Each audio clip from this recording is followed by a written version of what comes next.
ايوه يا سلام. مساكم الله بالخير، حياكم الله معنا بكيفي مرة ثانية. إن شاء الله تكونون بأمن وأمان وصحة وعافية وراحة بال واستقرار يا رب. قولوا آمين وقلوبكم عمرانة بالحب وتكونون راضين. أهم شيء الواحد يكون راضي. بس نجم راضي؟ أنا مو راضي على التليفون إيش فيه؟ ماخذ من كادر شوي. ولا هذا بلشنا كل الناس ما درت انك تستخدم جالكسي. بلش مو يا ريت هذا ما بالضبط اسمه nothing. اسمه nothing. اسمه nothing صيني. نكرة. الصين ما خلى. تدري هذا اللي مصممه طفل عمره 12 سنة. صدق والله. اي والله. عشان شي قصوا عليه ما حطوا اسمه.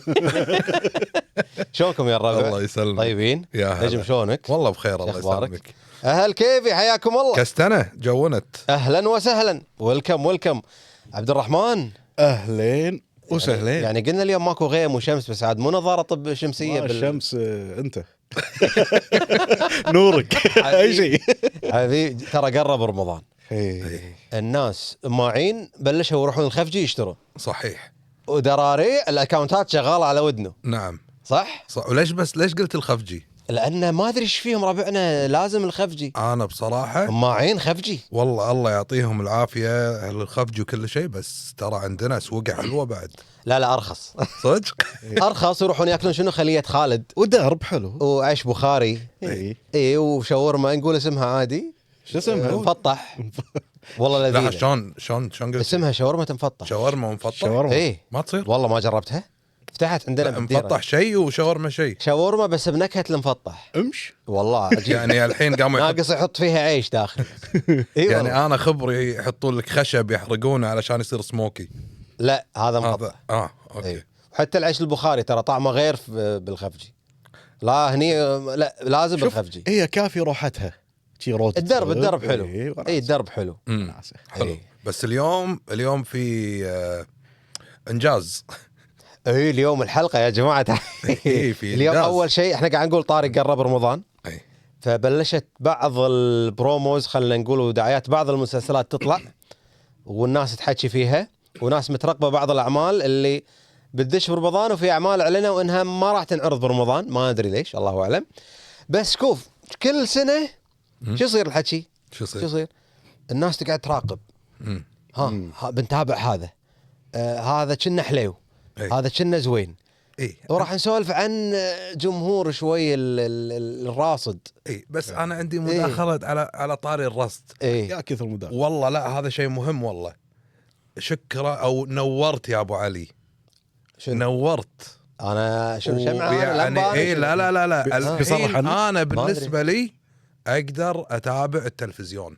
يلا عاد يلا منور تلفزيون الكويت يا ابو علي. يا بعد شفت شنو هالظهور العجيب. يا بعد شفت بلشنا عيارك. ها اي بس لا الحين صار عندي فصام بالشخصيه. الحين بنتهاوش. بالتلفزيون رسمي هني. لا تترسمها هني. تخيل لا خوفك مو كذي خوفك هناك اسوي كذي. عادي تمشي. اي كمل تفضل. اليوم حلقه كيفي مختلفه طبعا لأن وايد اتهمونا إن كيفي يعني خلونا نقول دائما ما لا يستضيف إلا الرجال وإن أنتم وايد متحاملين. لا احنا مو متحاملين. ابو سيف اللي مسوي ابو سيف اللي سوى فينا كذي والله. فكل اللي موجود اول شيء نمسي عليكم الخير اللي موجودين في كيفي. واحنا ليش قاعد انا عمدا قاعد اقول عن مسلسلات رمضان لأن اليوم لأول مرة في كيفي نعلنها. نعم. أول ضيفة تدخل معنا الاستديو وباستحقاق. ولما بحثنا ودورنا ورصدنا وشفنا منو نسولف وياه عن الأعمال واللي يكتبها من العنصر النسائي لقينا إن في كاتبة واللي عجبني فيها أكثر وأكثر في لقاءاتها إنها ما عندها مشكلة تذكر التفاصيل وما خلف الكواليس ومطبخ صناعة الدراما. نبي رمضان جاينا رمضان فنرحب ونمسي ونهلي وراح نسولف معاها على كيفنا بكيفي الكاتبة والروائية خلنا نقول واللي تكتب مسرح ودراما. مريم القلاف حياك الله. الله يحييك مشكور على هالمقدمة الجميلة. يسلمك. واحد ثانيا أنا لأول مرة ترى أطلع بودكاست. أول مرة؟ إيه؟ العادة كلها لقاءات تلفزيون. تلفزيون بس. تلفزيون. ليش وينك عند البودكاست؟ بس احنا مو بودكاست. احنا إيه، احنا يعتبر ان بتوين أيوة، بين ما ايه. بالضبط يعتبر احنا كذا. دائما نقول ان احنا اقوى لايف بالتيك توك. أكيد. هذا اقوى. لو انا من متابعينكم ترى. الله الله يسلمك. الله نشرف يسلمك. والله يشرفنا. ساعة يشرفنا. مباركة. هذا كستنه دازت لك بوكي وورد. شكرا. توها دازت لك بوكي. شكرا كستنه. وين شو خلينا نبلش معاك من شو اسمه يلا. من سوالفنا.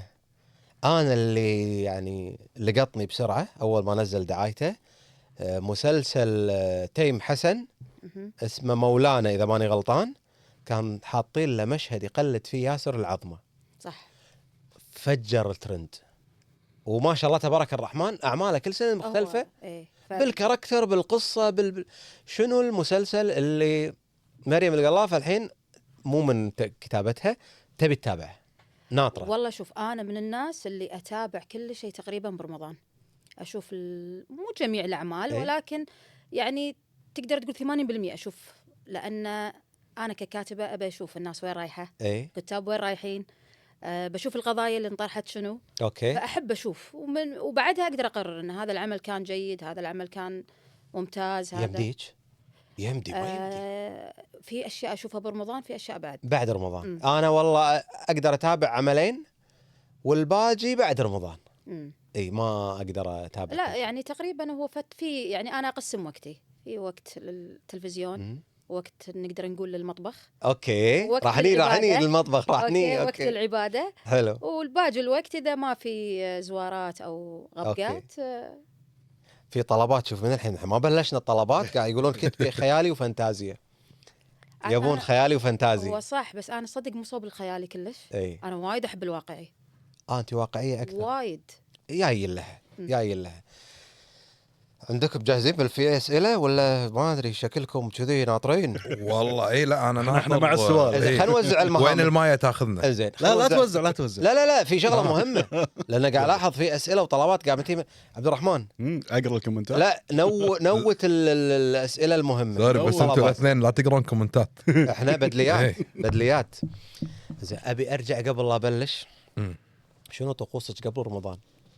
احنا ترى متعمد انا اتحرش. اوكي طقوسي. انتم طقوسكم تبلش من الحين دراري عماعين. لا والله الحين صرنا الحريم احنا الحين نجهز يمكن قبل رمضان ب3 اشهر 4 اشهر.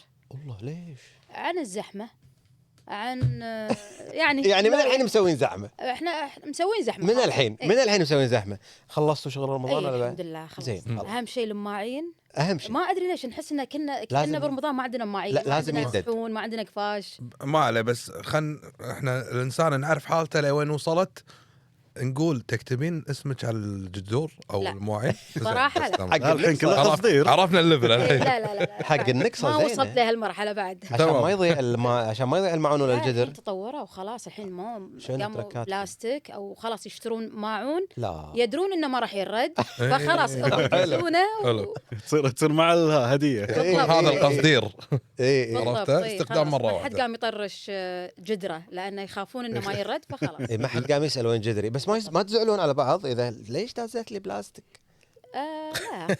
مو لهالدرجة. إيه؟ لا خلاص. إيه. هو شو اللي ما يرد اذا ياكل بايركس اصلي ايه هذا ما يرد. هذا اللي هذا عليه- الاشكره ما يرد. اللي عليه جزيرة صغيرة عرفته. والمشكلة مرات تخربط ما تدري هذا بايركس منو ولا هذا ما إيه. منو ولا يعني يطلع عقب إيه. رمضان يطلع. مم. بتتابع شيء نجم برمضان؟ شايف شيء للحين ولا لا صراحة للحين؟ غالبا رمضان ما اخصص حق مسلسلات انا شخصيا. زين قول الصدق. إيه. تتابع عربي ولا خليجي ولا اجنبي؟ اجنبي صراحة. حتى برمضان ما يلوم. لا برمضان يعني الأجنبي شوف، دمه ثقيل متى يصير ما برمضان. نزل اتابع بس أوكي. يعني رمضان ما اللي يطلع اوكي يعني اذا في شيء شدني اي اوكي بس عبد الرحمن. يمكن انا اسف قول. حاليا في مسلسل إيه؟ خاصة بعد ما توفى اللي تكتبه اللي هو مال بدر المطيري. اي عوام عسى الله الظلام. يرحمه. أعوام الظلام. الظلام. إيه. شادني الموضوع وبنفس الوقت وحوش لانه اخذ ضجة فما ادري بينعرض برمضان ولا وقت ثاني. اعتقد اي لا ممكن. اثنينهم برمضان. إن اثنينهم شاء الله. برمضان، إيه. إيه. فشادتني افكارهم اكثر. اعوام الظلام احنا تقريبا عشنا الروايه صح. مع الله يرحمه. الله يرحمه. فود يعني صاير عندنا هوس ان نبي نشوف، نبي نطالع شلون الاحداث راح تتصور. بس عبد الرحمن شنو تتابع برمضان؟ عربي، اجنبي، انجليزي؟ انا بطل اللي يطلع يتابع. هو اللي يطلع قدام، اللي يطلع لك. استانست كملت. حلو حلو. ما اعرف اتابع انا، ما تقدر ما اقدر لا عربي ولا اجنبي ولا كله. يعني اذا شفت مسلسل إيه؟ لازم يكون في شويه على الاقل لايت كوميدي خليني اطالع. قبل لا نكلمك ككاتبه نبيش كمشاهده، وين تروحين؟ وين تميلين حق العربي ولا الاجنبي ولا الخليجي؟ انا اشوف كل شيء للامانه. إيه؟ يعني اتابع اجنبي، اوكي. اتابع مصري، لبناني، تركي مو وايد وياه للامانه. لا تركي دمه ثقيل صار. بس انا احب الافلام التركيه. الافلام التركيه حلوه، اوكي. يعني فيها اخراج حلو، فيها قصه حلوه. اوكي. فاتابع انا لاني كمؤلفه لازم اشوف. لازم تشوف. شفتي الدراما الكوريه؟ شفت شيء بسيط منها. بس ترى الامانه الدراما الكوريه حلوه. احسها شيء قريبه من ترى قصصهم قريبه منه. يعني الكوريين اي، لان قصصهم وايد اجتماعيه. يعني قريبه منا، يعني هم كذي عندهم سوالف طلاق وزواج والجاره اللي تحش عندهم شركه جاسم وكذي. طلقني يا جاسم عندهم كذي والشركه ومنو جاينا هالحد يشغل بيوت وزواره وزيجات وكذي وخيانات نفس الشيء. لا شركة كذي عندهم هم بس كذي. المسلسلات المكسيكيه كانت كذي ترى. المكسيكي؟ اي المكسيكي ايام اذا تذكرون ماري سبد اي ماريا الداما، مرسيدس وايد. بس هذه كلها كانت قصص حب ترى لو بتشوف. كلها حب واجتماعي يعني هم تدخلات الاهل بالعلاقات ونفسنا كلهم اغنياء. اي كلهم بلل. لا احنا الحين بطلنا نحط كلهم بلل. اي كلهم بلل. اي احنا بطلنا نحط شوي اغنياء بس مو المشكله. انا اقول لك تبي الصج اي كلها بلل واغنياء ودراريع اي وقصات شعر وعروس وعروس وميك اب وتسريحات شعر. هذا قبل ترى اللي يتابعون هذا يطالعون شوف ايش لابسه، شوف تسريحتها، صح. بس شوف قصته. هذه متى كانت؟ أي. كانت اوفر. اللي حتى انا اقول لك شيء صراحه لا حد يزعل مني، الوسط الفني حبايبي انتم يزعل وايد ترى. يعني قبل كنا حتى في مشهد مثلا توها قاعده من النوم اي فل دراعه ترتر وتراتي وساعه وفل ميك اب. شلون يعني احنا ما كنا نصدق صراحه، يعني نقول لها الدرجه هي تقعد من النوم كذي حلوه نايمه بالميك اب. قبل. اي والله نايمه بالمكياج بس لا الحين لا الحين لا الحين صار واقعي اكثر. اي ما ادري لا والله الحين صدق حتى لو المخرج ينسى او نقول مثلا تطيح منه، ترى الفنان او الفنانه تكون مركزه احيانا، واحيانا اذا يرضون. شلون يعني يرضون يطلعون من غير ميك اب؟ ما يرضون. لا هو شوف في ميك اب اسمه نو ميك اب. لا هذا ما نعرف لحين ما هذا شلون. اي هذا ميك اب نو ميك اب اللي هو انت تحس ان هي مو حاطه ميك اب بس هي حاطه ميك اب خفيف. اي يكون فانت لازم حق الشاشه. لازم صح. اي لازم حق الشاشه. اتخيل مسلسل بيوم من الايام في مرات تضاريس احفر لازم شوي.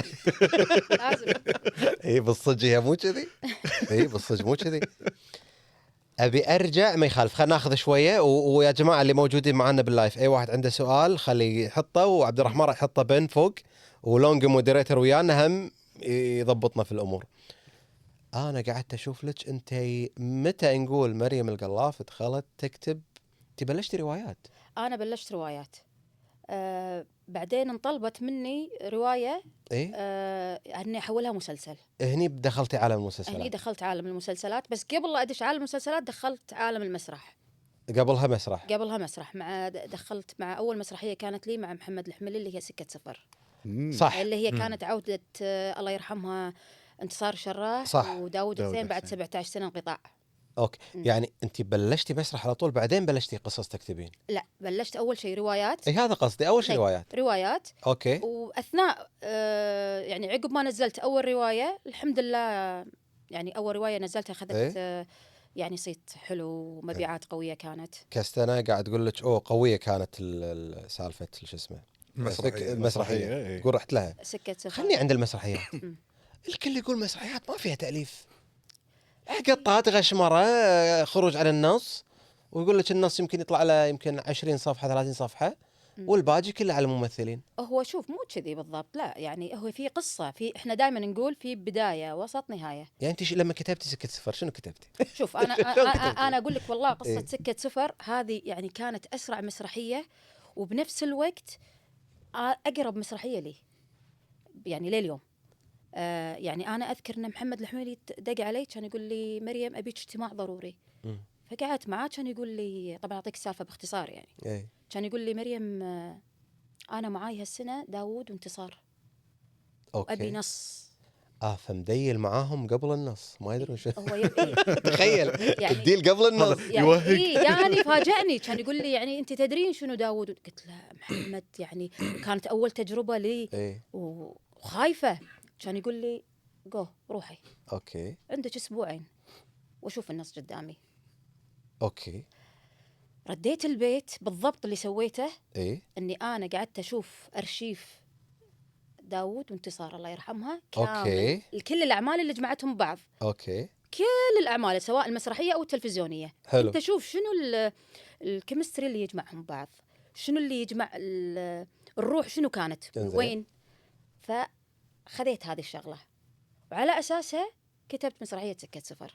وترى سكه صفر ما كان فيها خروج عن النص يعني شيء بسيط كان ترى، لان هي كنا ماشيين قصه، لان أوكي. كل فصل عندنا موضوع. فالمواقف والافيهات مواقف في والحوارات مواقف، لا في والضحك كله. افيهات، في افيهات موجوده أوكي. سواء كل الفنانين يعني صراحه. يعني هذا العمل عبد الله خضر ابدع فيه، دور كان كابتن الطياره. اوكي صح. مركز الطياره هذا، بلوك الطياره هذا بروحه كان قصه ترى. أوف. ايه إيه. ايه وطبعا ابو حسين يعني غني عن طبعا ما نجم. يحتاج داود الله حسين يرحمهم سالم فنان كبير. ايضا نفس الشيء. فتخيل اجتمعوا هم الثلاثه مع بعض، مهم. فكانت الخلطه قوي. وايد حلوه. زائد بوسيف كان معانا، صح. اي إيه. إيه. كان عودته بعد بالمسرح إيه. من بعد يمكن اخر مسرحيه اشتغلها مع طارق العلي، فنان أوكي، طارق صح. العلي.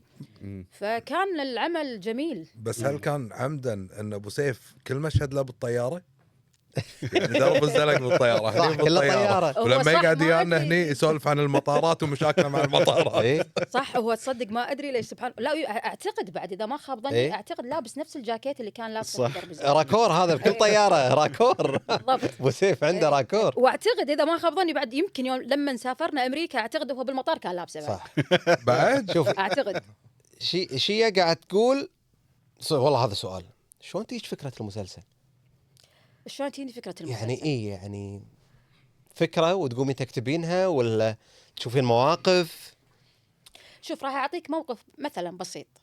يوم من الايام اذكر انا عندي مسلسل اسمه نبض مؤقت، اوكي بطولة الفنانة هي عبد السلام وهنادي الكندري وعبد العزيز النصار. أول مرة هني عبد العزيز النصار يشتغل دراما جد. اوكي أول مرة. امم وشهاب جوهر ومعاي نجوم حلوين. صح. فعندي خط هنادي الكندري ويا عزيز النصار، خطهم كان وايد في عدة مراحل. فشلون طلعت فكرة قصتهم؟ أنا قاعدة في مطعم قاعدة أتغدى، زوجين يمي بالمطعم، اي فكان بينهم خلاف. والخلاف بالمطعم قاعد يتناقشون وهم ياكلون. انزين ما انسى هالموقف. اوكي فصار الصوت شوي عالي. اي فبيني وبينك يعني الصراحه انا يوم شدني الموضوع لانه كان في عتاب وفي فلقطت الموضوع موضوع النجره اللي الخلاف. صايره. فايش اوكي سويت؟ مسكت تليفوني انا الحين، لو تبطل عندي الملاحظات أوكي. بالتليفون راح تلقى مشاكل مشاكل الناس مشاكل العالم. سوالف الناس قاعد تسجل. إيه. بالضبط. حلو انا اقوم انوت، زين كتبت كذي الحوار اللي صار، شنو كانت مشكلتهم. رحت البيت اوريدي انا كان عندي خط. هو كل شخصيه عندك في المسلسل لها خط، اوكي بس شلون تربطهم في بعض في البيت يعني. اوكي فقمت طورته، خط هنادي الكندري مع عزيز، من عرفت القصه منهم سمعتها، وخذيت شوي مواقف من رفيجتي مهم. كانت عندها يعني تقريبا نفس المشاكل اللي انا سمعتها، مهم. فكونت على اساسها، حطيت وجهه نظري انا في المشكله. وانكتبت دخلتي القصة. بالمشكله، انت حطيتي دخلت. رايك. اي لازم. انا قاعد اتخيل شغله الحين إيه. يعني على انت دام شفتي ناس قاعد يتناجرون، عندك اكثر اثنين يتناجرون هني. يا بعد تناجر الحين. مسلسل، إيه. هذا مسلسل كوميدي. لا فعلا ترى هو مرات ترى يمكن حوار قدامك يصير بسيط، ايه ترى تطلع فيه بموضوع صحيح. من سالفه من موقف. من موقف. زين عيل الناس ما تلام معناته. شلون؟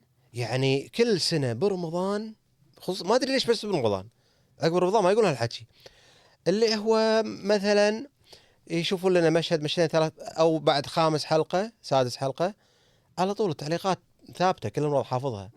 لا هذا مو واقعنا، لا هذا مو مجتمعنا، لا احنا مو كذي، لا احنا، لا انتم قاعد تجيبون قصص انت قاعد تقولين من مواقف الشارع. انزين هو فهل انا سؤالي هل المسلسل لما ينكتب لازم يعكس واقع مجتمع؟ لا ما لا شوف ترى هي المسلسل بالنهايه قصه صارت في بيت، قصه صارت مع شخص، قصه صارت شوف هي ما في شيء مو واقعنا، يعني خلينا نتكلم بصراحه. إيه؟ يعني انا اتمنى الجمهور، يعني إيه؟ هذا رايي الشخصي، واتمنى انه يسمع مني ويفهم الشغله اللي راح اقولها.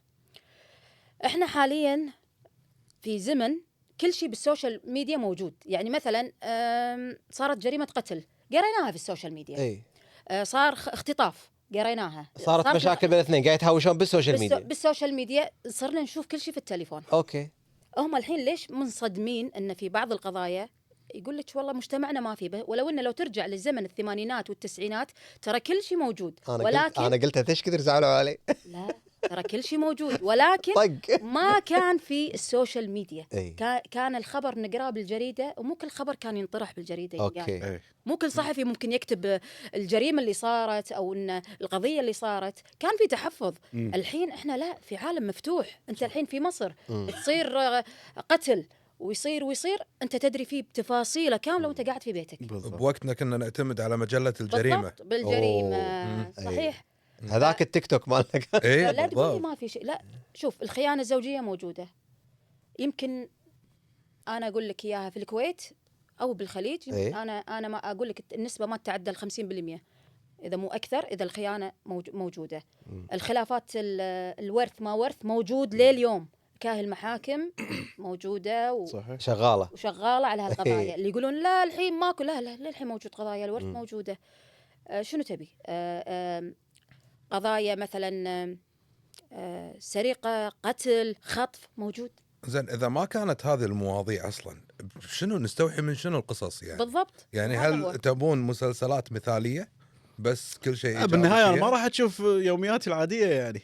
إيه؟ اوكي حتى لو زيد بهارات شوي. حتى لو اطرح يومياتي العاديه، اوكي انا اطرح يوميه، بس انا لما اكتب لك مسلسل واحط لك انا يوم عادي، انت شنو استفدت؟ انت تابعتني 30 يوم، النهايه شنو استفدت منها؟ ولا شيء. ماكو اتابع انا بس اذا ناب ما احسن. حطيتك اذا ما حطيتك في حيره، وحطيتك في موضوع تفكر فيه، وحطيتك في انه مثلا خذيت عبره في هالموضوع اللي صار مع إيه. فلان، حطيت لك مثلا هني ليش صار كذي. يمكن هذا الشخص عنده عقده نفسيه، ممكن هذا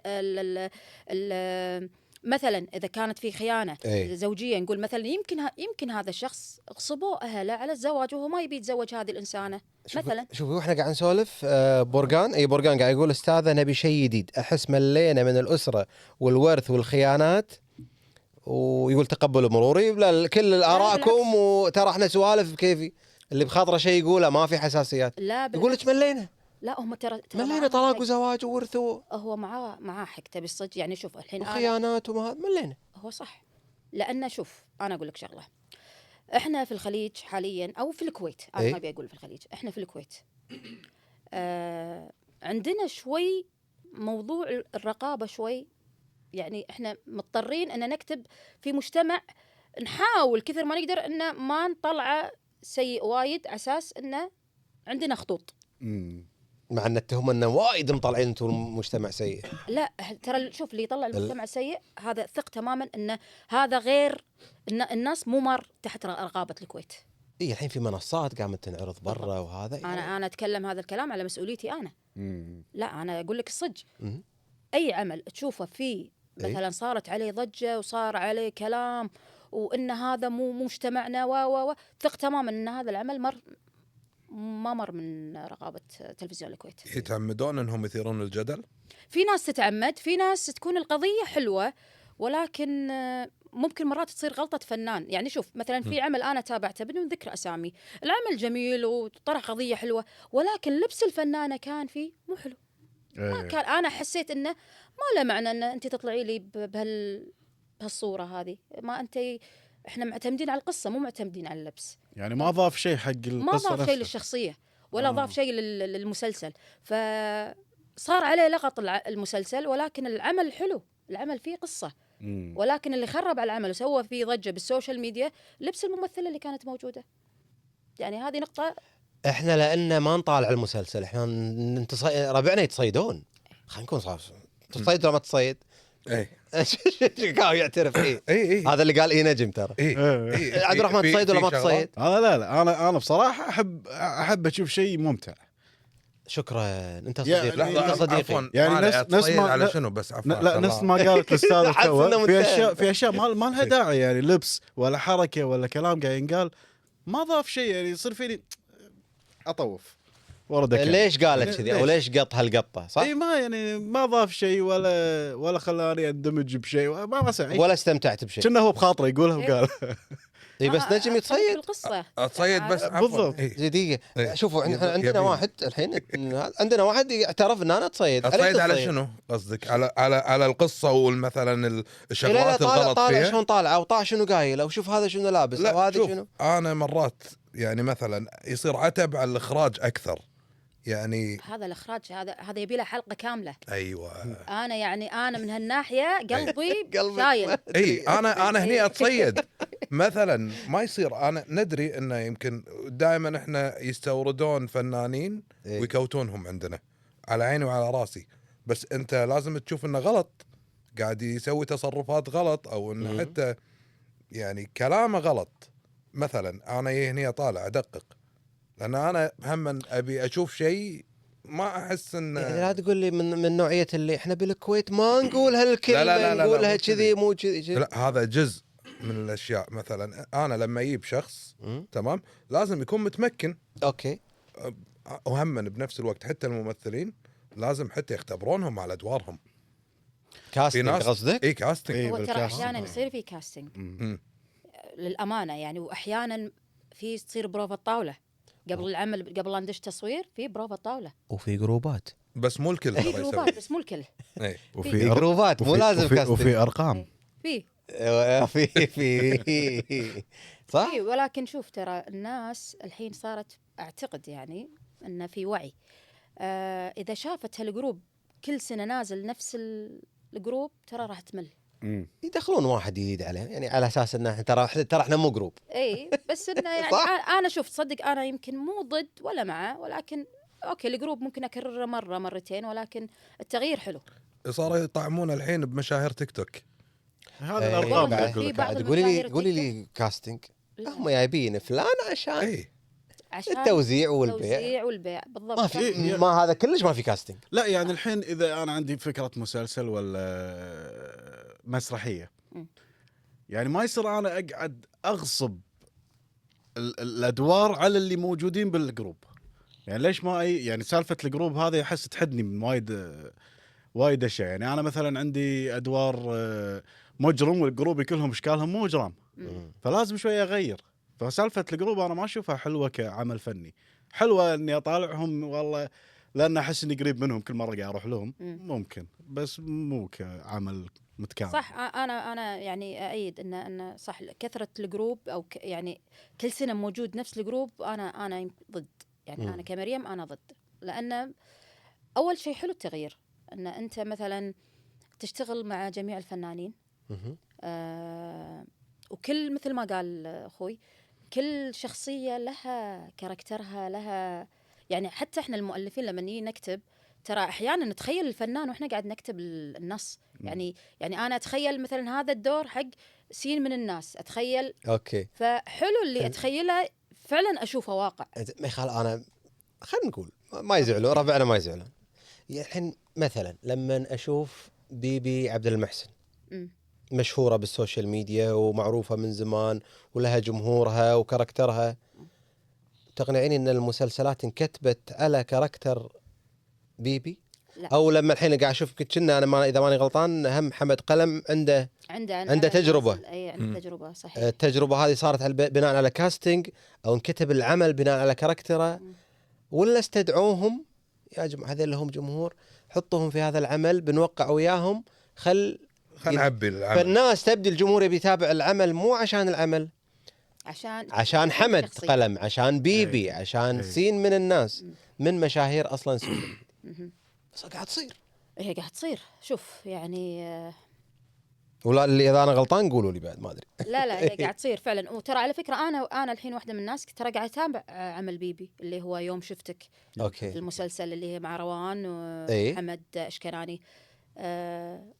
وامس مكلمه انا المنتج بعد عادل يحيى، اوكي. فقاعد اقول له صراحه القصه جميله، انا كقصه عجبتني، ولكن عندي بعض الاشياء احنا ندور الولكن. وهو ايدني يوم قال لي مريم إيه. شنو ملاحظاتك؟ لان إيه. انا اشتغلت مع عادل يحيى ابو عيسى كذا. اي قلت له والله ابو عيسى كذا كذا، قال لي والله معك حق صح، يعني نفس ملاحظاتي. قلت له بالضبط. زين نبي نعرف احنا الملاحظات. لا يزعلون ما تنقال؟ بعدين يزعلون. بشكل عام ملاحظات عامه لمشاهير السوشيال ميديا لما يمثلون، شو ملاحظاتكم انتم ككتاب عليهم راصدين؟ والله شوف يعني انا مثلا انا بتكلم عن تجربتي انا أي. حاليا. أي. انا عندي عمل اسمه تطبق الشروط والاحكام في رمضان ان شاء الله، ايوه 10 حلقات مع عزيز النصار. حلو. يبنى منو؟ يبنى جلنار اوكي. اللي هي مشهوره التيك توك. للامانه ليش؟ شوف هو صار ليش زعلان انت؟ سبحان لا الله. ليش؟ زين اسمع الكلام كله شوي. بس تدري المفاجاه شنو؟ اي يعني كلنا تفاجأنا في اللوكيشن ان البنت عندها خفة دم وعندها قبول للكاميرا اوكي. بشكل خيال. هذا أوكي. فاجأنا كلنا اثناء التصوير، انا اقول لك اياها الصراحه. حلو. يعني حتى صار نقاش بيني وبين عبد العزيز النصار الفنان اخوي، وجه له تحيه. تحياتنا له. اي والله. هو بعد يقول لي مريم بصراحه يعني بمكانها، وفعلا الدور يعني احنا كنا يمكن حاطين له اسماء ثانيه كانت قبل، بس لما صار جلنار فعلا سبحان الله كأن الدور لها ماشي عليها صح. وفاجأتنا كلنا، انا المخرج عزيز هو بطل العمل الكل. هذه كانت تجربه لي مع مشهوره تيك توك. تمام. لبق معها الدور. لبق معها. بس انا الحين شنو؟ انا انطر الجمهور تعليقه شنو؟ تعليقه في رمضان عليها. اي. هني راح يبين، يعني ممكن انا تكون نظرتي صح، ممكن تكون خطأ، ممكن الجمهور شيء ثاني. وممكن انا بس هم في شغله يمكن تحمليني شوي. لنفترض انها هي ما ادت زين، هالشيء مو ممكن يكون مو من صالح العمل؟ طبعا اكيد. اي فهل أكيد. انه فهني شنو رده فعلك اتجاه هالفكره ان انا ما اختبره بس يلا تعال لانك مشهور؟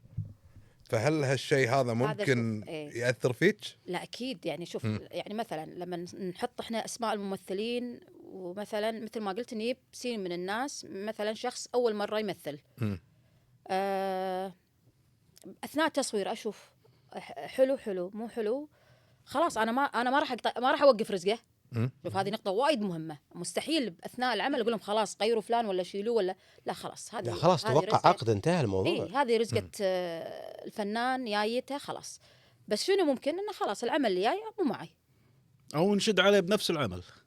في ناس والله لو مهما تشد عليها ماكو فايده. ما في الموهبه خلاص. مو موجوده. الموهبه مو موجوده. مو موهبه، بس عندهم ليمت معين. اكثر من كذي ما يقدر. ما يقدر. في ناس عندك مو بس موهبه، عندك مثلا في ناس تكون ورا اللوكيشن ورا الكالوس متعبه. هذه نقطه وايد اهم من الكاميرا. يعني انا عندي متطلبه مثلا، مو متطلبه مزاجيه مثلا، تتاخر، غير متعاون، مو ملتزمه، يعني في ناس ماخذتها وناسه مو جد. بالضبط. يعني في ناس مثلا، يعني انا في عمل دشيته كبار النجوم معي، وكانت معنا فنانه يعني شابه كان لها تو ثاني او ثالث عمل. تخيل فنانين كبار كانوا ينتظرونها هي توصل عشان يقدرون يصورون المشهد لان هي موجوده فيه، كانت متاخره. فيعني فتخيل فنان كبير لا باع اكثر من 40 سنه ينتظر فنانه صار لها 4 سنين. بلوى هذه. بس ما في بروتوكول. شو تسوون شي اذا صار شي؟ شو تسوون؟ احيانا والله تضطرون تنطرونها؟ احيانا نضطر، احيانا اذا تاخرت وايد لا والله يشيلونها من المشهد، تنشال. يلغي مشهد، مو يلغي، هي تنشال. في اصلا انشالت. في تلاقيهم بعد يزعلون المشهد مو من العمل. لا انشالت من المشاهد، مو مشاهد. اوكي. انت سويت نفسك كذي. الورطه هذه كلها تنقطع على منو؟ على اللي كاتب. تعال شيله ورجع ادواره. بالضبط. إيه، انا بس مريت كذي راح بالتجربة يأثر. وصارت فعلا. زين بس وانت تسولفين ويبنى طار الكاستنج، منو اللي يسوي الكاستنج؟ الكاستنج وشلون تسوونه؟ يعني هل تجيبون الممثلين يلا أد الدور مثلا خلينا نشوفك، ولا تقلبون بالانستغرام تشوفون كنا هذا، او تتذكرون كنا هذا بهالعمل زين يجيبه؟ شلون تسوون كاستنج؟ شلون نسوي كاستنج؟ يعني مثلا نقعد انا والمنتج والمخرج، الكاتب والمنتج والمخرج، حلو. نقعد، فيكون المخرج والمنتج اوريدي قارين النص خالصين، أوكي. فتصير مناقشات. والله يصير ترشيح. ترشيح مريم شخصية مثلا بدر، منو ترشحين؟ والله أنا أشوف مثلا مثلا جمال الردهان نقول مثلا. أوكي المخرج تأيدني، إيه؟ والله مريم صح، ونحط بلان بي إن أوكي. مثلا والله الأستاذ جمال الردهان مو موجود، مثلا منو بديله؟ نحط البديل الثاني، حلو. الاسم الثاني، فنحط ترشيحات انا والمخرج والمنتج. فهني يبدا الاتصال، مثلا المنتج يكلمهم، اوكي والله فلان الفلان عندي عمل كذا كذا 30 موجود بقرا، يقرا اوكي عجبه العمل، ايه اتفقنا ما اتفقنا مثلا خلاص مريم والله ما صار في اتفاق معاه لانه مشغول، ما صار مثلا اجره عالي، ما صار بس ما يأدى الدور وشفتوا شلون بيأدي؟ لا هذا ما حد يسويها الحين، منو يؤدي الدور؟ لا زين تحملوني الربع. شنو؟ اقول رايي، قول. هذا مو كاستنج، اي انا بقول وين الكاستنج؟ هذا مو كاستنج. لا ما في انه يؤدي يمثل قدامك الا اذا كان شخص تو بادي، بس مثلا يعني لا انا اقول لك ليش هذا مو كاستنج. انا اللي اعرفه واقرا عنه وفي تجارب وفي اشياء موثقه برا، لما يعلن انه بيمثلون الفيلم الفلاني او العمل المسلسل الفلاني، يعلن عاد بالنقابه عندهم او برا، اوكي يجون اسماء كبيره يتنافسون، مثل شخصيه الجوكر مثلا، يتنافسون لما يقولون في عمل مطروح وراح ينفذ، يروحون للشركه المنتجه، احنا درينا احنا نبي نقدم، يسمونه شو يسمونه تجارب اداء. يقعدون مثل المؤلف والمخرج والمنتج وكذا. حتى الكاركتر مثل سوبرمان الاخير يقول لك سووا كاستنج حق كم فوق 1000 شخص يتقدم، من ناس مو معروفه واسماء معروفه، يجون يأدون الكاركتر قدام الكاميرا ويبدون يفرزون شوي شوي لين يصيدون. صح. ممكن مع كامل الاحترام لكل الاسماء الكبيره اللي ما نشك انه، بس اوكي فلان والله مثلا خلينا نقول الفنان النجم جمال ردهان، الفنان الفلاني، انت كاتبه دور الاب مثلا او دور ايا كان المجرم او أوكي. الزوج، تعال يبا احنا راسمين الكاركتر وابعاده 1 2 3 4 وفي 1 2 3 4. اداء الكاميرا مو تقليل من قدر الممثل ترى، هو صح، بس ان احنا في بالنا تلبق، بس يمكن انت اديته حلو بس في واحد ادى احلى منك، صح. فاحنا نبي فلان ما نبي فلان. هو صحيح، بس هو هذا مو موجود عندنا، لان انا اقول لك هذا اعتقد يعني اتوقع ان هذا الموضوع ممكن يكون مكلف للمنتج، فالمنتج يحاول كثر ما يقدر هذا كوست قبل العمل طبعا صح. أي. فيعني المنتج يحاول كثر ما يقدر انه يعني يجيب الناس اللي تكون راكبه اكثر للدور، اي على اساس انه وفي فنانين ترى يصدمونك، ترى احيانا مرات ممكن مثلا يعني اكون انا حاطه مثلا جمال الردهان. اوكي احنا كله على جمال ردهان نمون عليه. اي لا إيه. واحمد جاري بعد. ايه يا حلوه ابو احمد. من هذا المنطلق نقول له حياك معنا كيف أيوة نبي إيه. اكثر واحد الزم انه يكون معنا.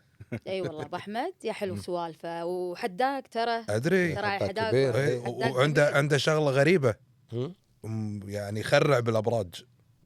شنو شخصيه الابراج كذي وهذا؟ اي انت برجك كذي، انت كذا وانت كذا. لانه فنان مم.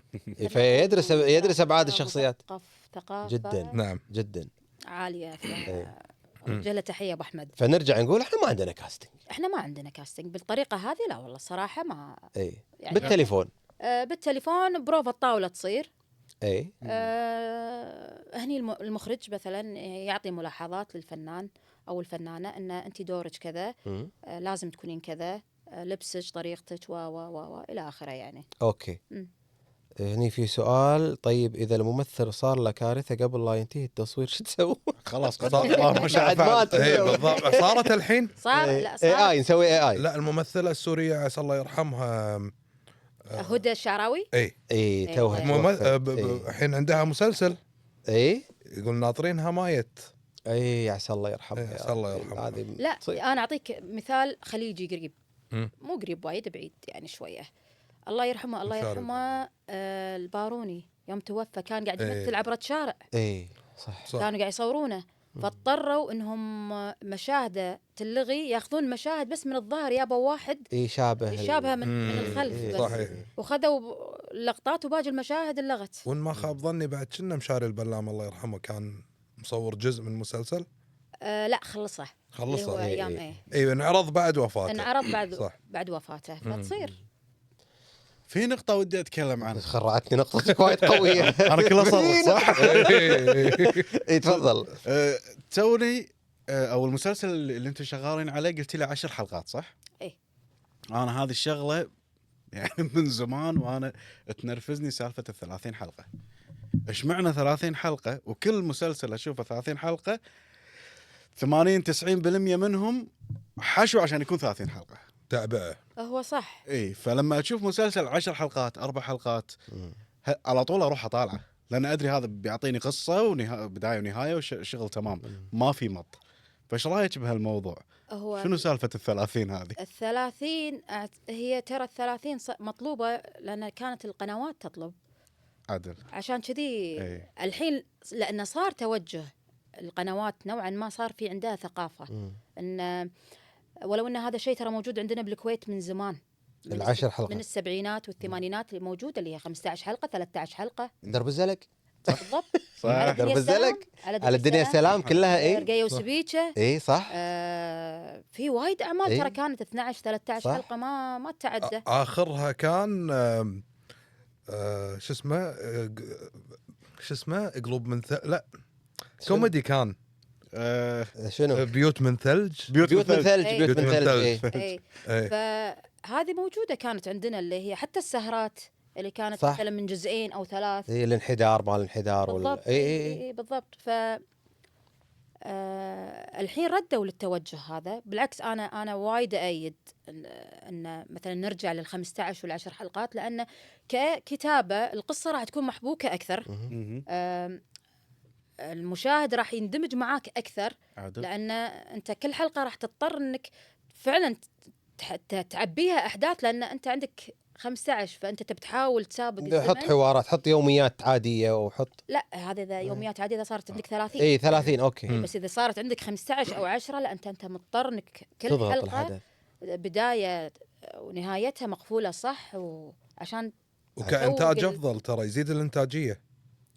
من أي ناحية؟ يعني مثلا الحين المنتج يفكر فيها انه والله هذا بيكون عليه تكلفه تمام، اقدر اسوي فيها مثلا مسلسلين عاد والله 3. تصدق أقول لك شغلة، ترى أحيانا ال15 حلقة وال10 حلقات ترى مكلفة إيه. نفس ال30. احسها متعبه اكثر بعد. اي ترى هو على حسب منو معاك. اي يعني احيانا يمكن انت تجيب نجم معاك 10 حلقات، هو اجر النجم هذا بروحه عن 30. انزين. موضوع الاجور ترى جايين بالاجور. إيه. شوف جايين بالاجور وجايين بالمشاكل وجايين بالصراحة لا مجهز اللي تزعل. مجهز اليوم. بس شوف قاعد تسأل في سؤال هني، انت كنت تحبين النهايات المفتوحة ولا لا تقفلين القصة؟ عرفت اللي اخر شيء تنقال هذه الحكمة مالت العمل والرسالة مالت. بنسولف فيها وايد بس خلينا نجدد البث. ايش رايك هذا اللي أبغى نسوي ريفرش حق البث ولا تبعدون؟ كواليس مسلسلات رمضان والمشاكل والسوالف كلها راح تطلع الحين. نرجع دقائق خلكم ويانا يلا. بخاطري تقول فاصل ونواصل. ودي بس السؤال مو هني، انا في سؤال شاغلني. شنو؟ طاق ريكورد؟ اي طاقه. هيا الفاصل ونواصل. يلا نقطع البث ثواني ونرجع، خلكم قراب. عند يلا روح دور لايف مره ثانيه. لا الحين بدش على مشاكلك. مشاكلك الحين. وردينا. روح. شوفين الكومنتات. احنا ردينا ردينا. اكيد. الناس قاعد تسال والله. لحظه خل اشوف. في ستاند قدامك كذا تبي إيه. تقرين يعني. يلا رجعنا لكم. خل على ما يردون الناس. لا السام قدامك كاو. اي هذا ايوه على ما يرجعون الناس. اوكي شوف نجم، خل اقول لك شغله بس. ليش الصوره انت الصوره طالع عندك اوكي؟ ممتاز ما فيها ايش شيء. فيها بو؟ انا مو طالع عندي. شلون مو طالع؟ طالع عندي شو اسمه اللوجو مالنا اللي انت مو حابه. رفرش.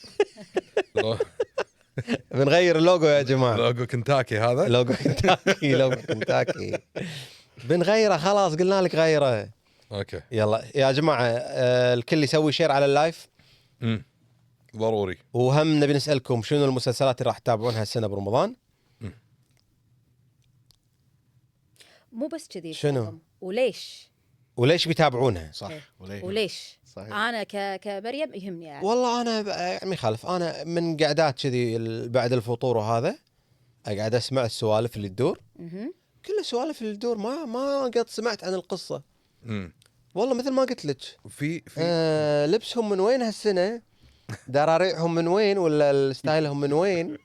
والله هاي زواره تحس. الزواره الزواره على حسب المكان اللي قاعد فيه انت. شفتيها ايش لابسه؟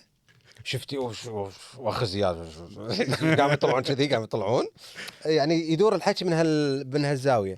بس تعالي مريم انتي، انا تفاجأت والله. يعني ايش كثر يزعلون عليك انتي. يزعلون علي؟ اي والله مسويه مشاكل. لا تصدق عاد لا والله ما يزعلون. يعني لما اشوفك طالعه تتكلمين تقولين انا ما كتبت الكاركتر هذا كذي، انا مو راسمته كذي، الممثل اداه مو مثل ما انا متخيلته، ولا تقولين هذا المخرج انا المخرج وايد غير من المشاهد. اي هذا ما يزعلون. بلا هذا انا اللي عارفه هذا العمل صار عليه انتم شوية. كله دبلوماسيين وكله ترفعون حق بعض. لا بس شوف انا بعطيك نقطه عشان السنه الجايه نقدر نشتغل. لا انا شوف انا راح اعطيك والله كاش تعطي ما تغشمر لا، مريم. اي احسن. انا ما اعرف اخش بقلبي صراحه. والشاطر اللي ياخذ ويطور، ما ياخذ ويزعل يعني. بس لا انا اقول لكم تدرون شو المشكله؟ اي ايوه نبي المشاكل ندور مشاكل. انا اقول لك لا هو شنو اللي قاعد يصير الحين لما عمل ينجح يروحون يصفقون حق منو؟ حق المخرج. الله المخرج وكذا. زين المؤلف شنو؟ لا المؤلف شو اسمه يطبون فيه. لما مو هنين يطبون فيه. لما يصير العمل فاشل والله المؤلف. زين ليش لما العمل فشل قلتوا المؤلف ولما نجح قلتوا المخرج؟ قلبه متروس. والله تصدق ترى لاحظ هالشغله. ترى لا هذه احنا عندنا بالكتاب كلنا نفس المشكله. خلينا نثبتها الحين. دائما في الدراما عندنا لما العمل ينجح يقولون المخرج ولما العمل يطيح يقولون الكاتب ضعيف ريتشيتش أيوة الكاتب. بالضبط. فهو العكس تماما. ترى شوف هو مثلث. انتاج المحور مر يبي له حلا. انتاج اخراج تاليف. احنا مثلث ترى نكمل بعض. تسلم. فلما يصير العمل يعني شوف في مخرج صراحه انا اتكلم وعشان لا اظلم اي احد. في مخرج يخلي نصك يعني كقيمه اكثر، يعطيك فيه وزن حلو. يعني كرؤيه اخراجيه، يحترم نصك، يحترم حتى الكلام والحوار او المونولوج اللي انت كاتبه. يحترمه فيطبقه يسويه. في مخرج ما له خلق يشتغل، يبي يخلص بسرعه، يبي يسكر بسرعه، يبي خلاص 15 مشهد بسكر باليوم عشان ارد بيتنا. خلصني هذا خلصني مشكله. انت دورك متى ينتهي؟ كتبتي سلمتي وقعتي العقد خلاص الشركه تنتجه. صحيح. بس انا يعني احضر التصوير. هو المؤلفين اغلبيتنا نحضر التصوير، نشوف الشغل، نشوف الفنان، نشوف يعني اذا عندي ملاحظات. احيانا يصير في نكست تايم، احيانا يصير تعديل. مثلا مثل ما قلنا فنانه ما حضرت، فنانه مرضت، فنان صار فيه فيصير فيه تعديل. فاحنا نروح نعدل لايف. انزين تدرون ان هي كانت كاتبه شخص تبي نجم. حسيت عبد الرحمن ابي سالفه الكاركتر اللي انت كنتي كاتبته وما ادوه مثل ما انت تبين. هذا شنو يعني خلينا نقول هذا نرجع على موضوع الكاستنج. معناته ما صار في كاستنج، انت ما شفت الكاركتر قدامك يتأدى، تفاجأتي فيه في اللوكيشن. لا شوف انا ليش دخلت تقدرين تعترضين تقولين لا مو كذي مو هذا، ولا لا هذا دور مخرج؟ لا اتكلم مع المخرج، يصير في نقاش ترى. يعني هو منو اساس العمل؟ ترى المؤلف والمخرج. مو المنتج. المنتج ماديا. المنتج ماديا. مم. احنا نتكلم المنتج هو نقول مثلا هو المصدر اللي هو يوفر لنا المال على اساس يجيب لنا ممثلين، يجيب لنا لوكيشنات، يجيب لنا كل شيء. ولكن المخرج هو اللي يطلع الورق بصورة أنتم تشوفونها. يعني أنا دائما أقول يعني من أمتع لحظات حياتي لما أشوف الشخصيات اللي عندي بالورق قاعد تمشي قدامي تتكلم. هاي شعور وايد حلو، وايد أحبه. كم عمل ما بس عمل واحد اللي ما لا مو انا ما سويت كذي. ما عليه بس اي قول. اعتذر لانه قاعد يقولون البث يقطع، ليش؟ فاكتبوا لنا يا جماعه. ما في شيء صدق إيه. تمام عندي شغال شباب. احمد الامور طيبه. بس هذا العمل اللي كان شنو كان قلم رصاص؟ كان قلم رصاص. كان مسلسل قلم رصاص. كان قلم رصاص. وعلى فكرة هذا العمل أنا وايد تعبت واتهمت فيه. فيه بالجرأة، كنت جريئة. ولو إن العمل ما كان جريء. ترى شنو مفهوم الجرأة عندنا احنا؟ متى نقول هذا أنا جريئة؟ ما أدري أنا هذه المصيبة. يعني انت لما تكتبين ما تحس انه جريء؟ لا. يعني لما تكتب ما تقولين لا ما يصير اقول كذي، ما يصير اكتب كذي. شوف أقول لك شيء، أنا دائما لما أكتب دائما أشوف أسرتي قدام عيني، عيالي، بيتي، هم الأساس. يعني أنا ما أحب في يوم من الأيام مثلا ولدي أو بنتي لما يطلعون والله أمك كتبت كذا ولا سوت، لا أنا ما أسمح لا حق نفسي ولا لهم إن أحد في يوم ينتقدهم ويقول لهم والله أمكم كذا كذا كذا.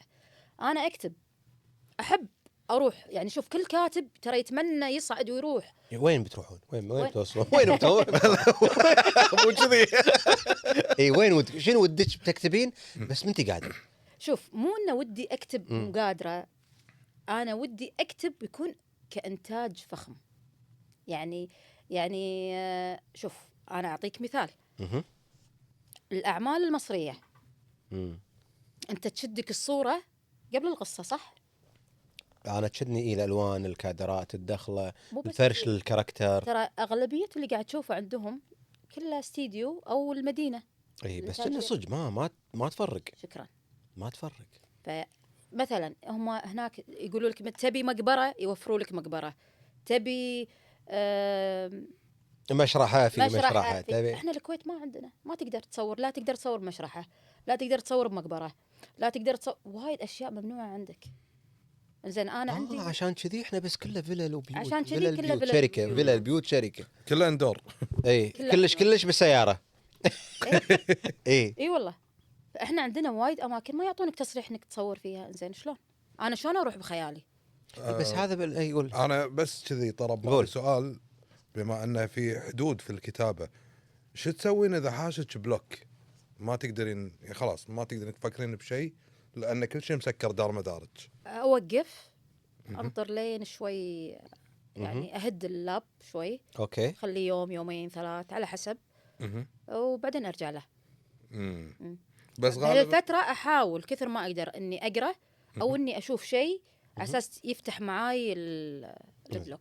اللي توهم داشين معانا كيفي، بلشت السهرة تحلى والسوالف تحمى.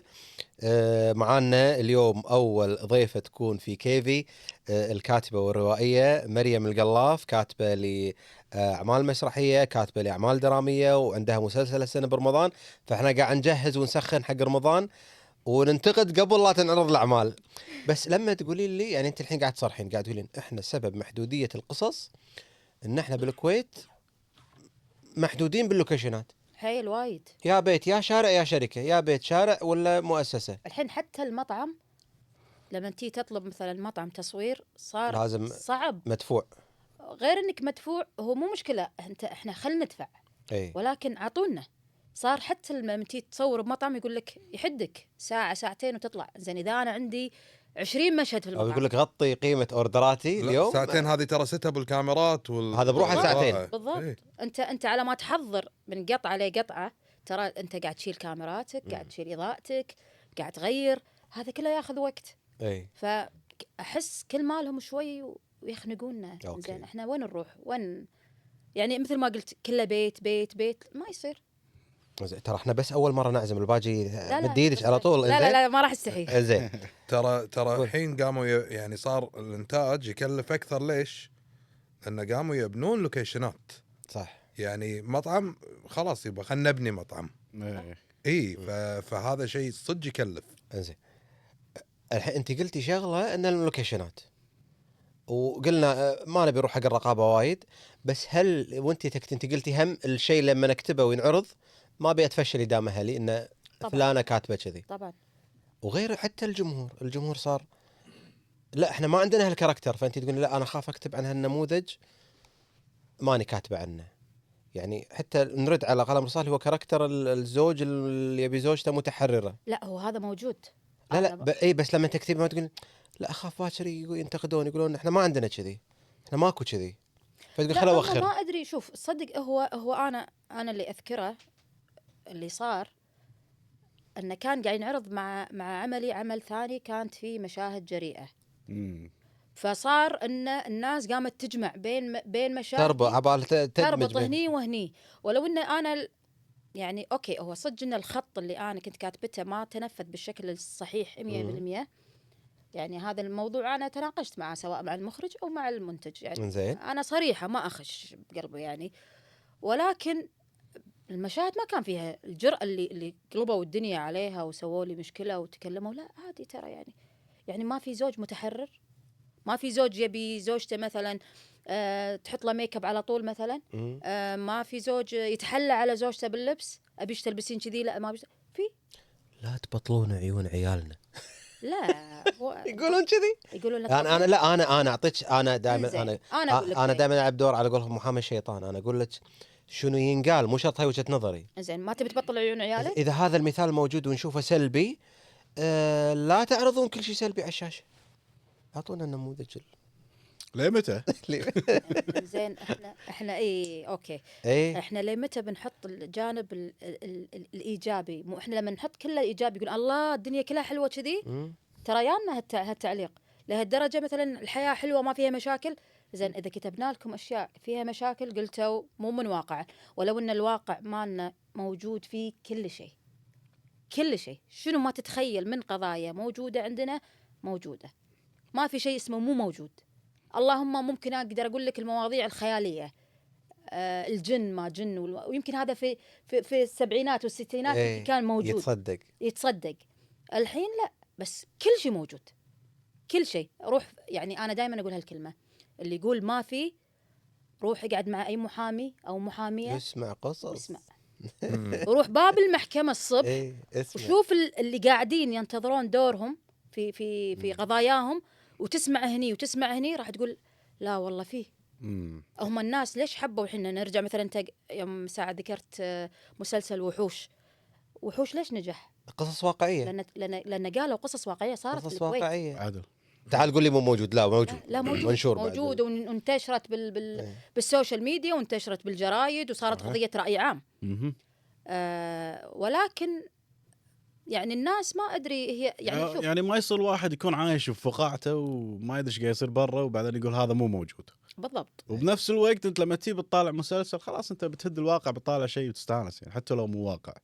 والله شوف هو حتى لو مو واقع او ان تبي تستانس، ترى في ناس تحب تستانس بالمسلسلات الكئيبه.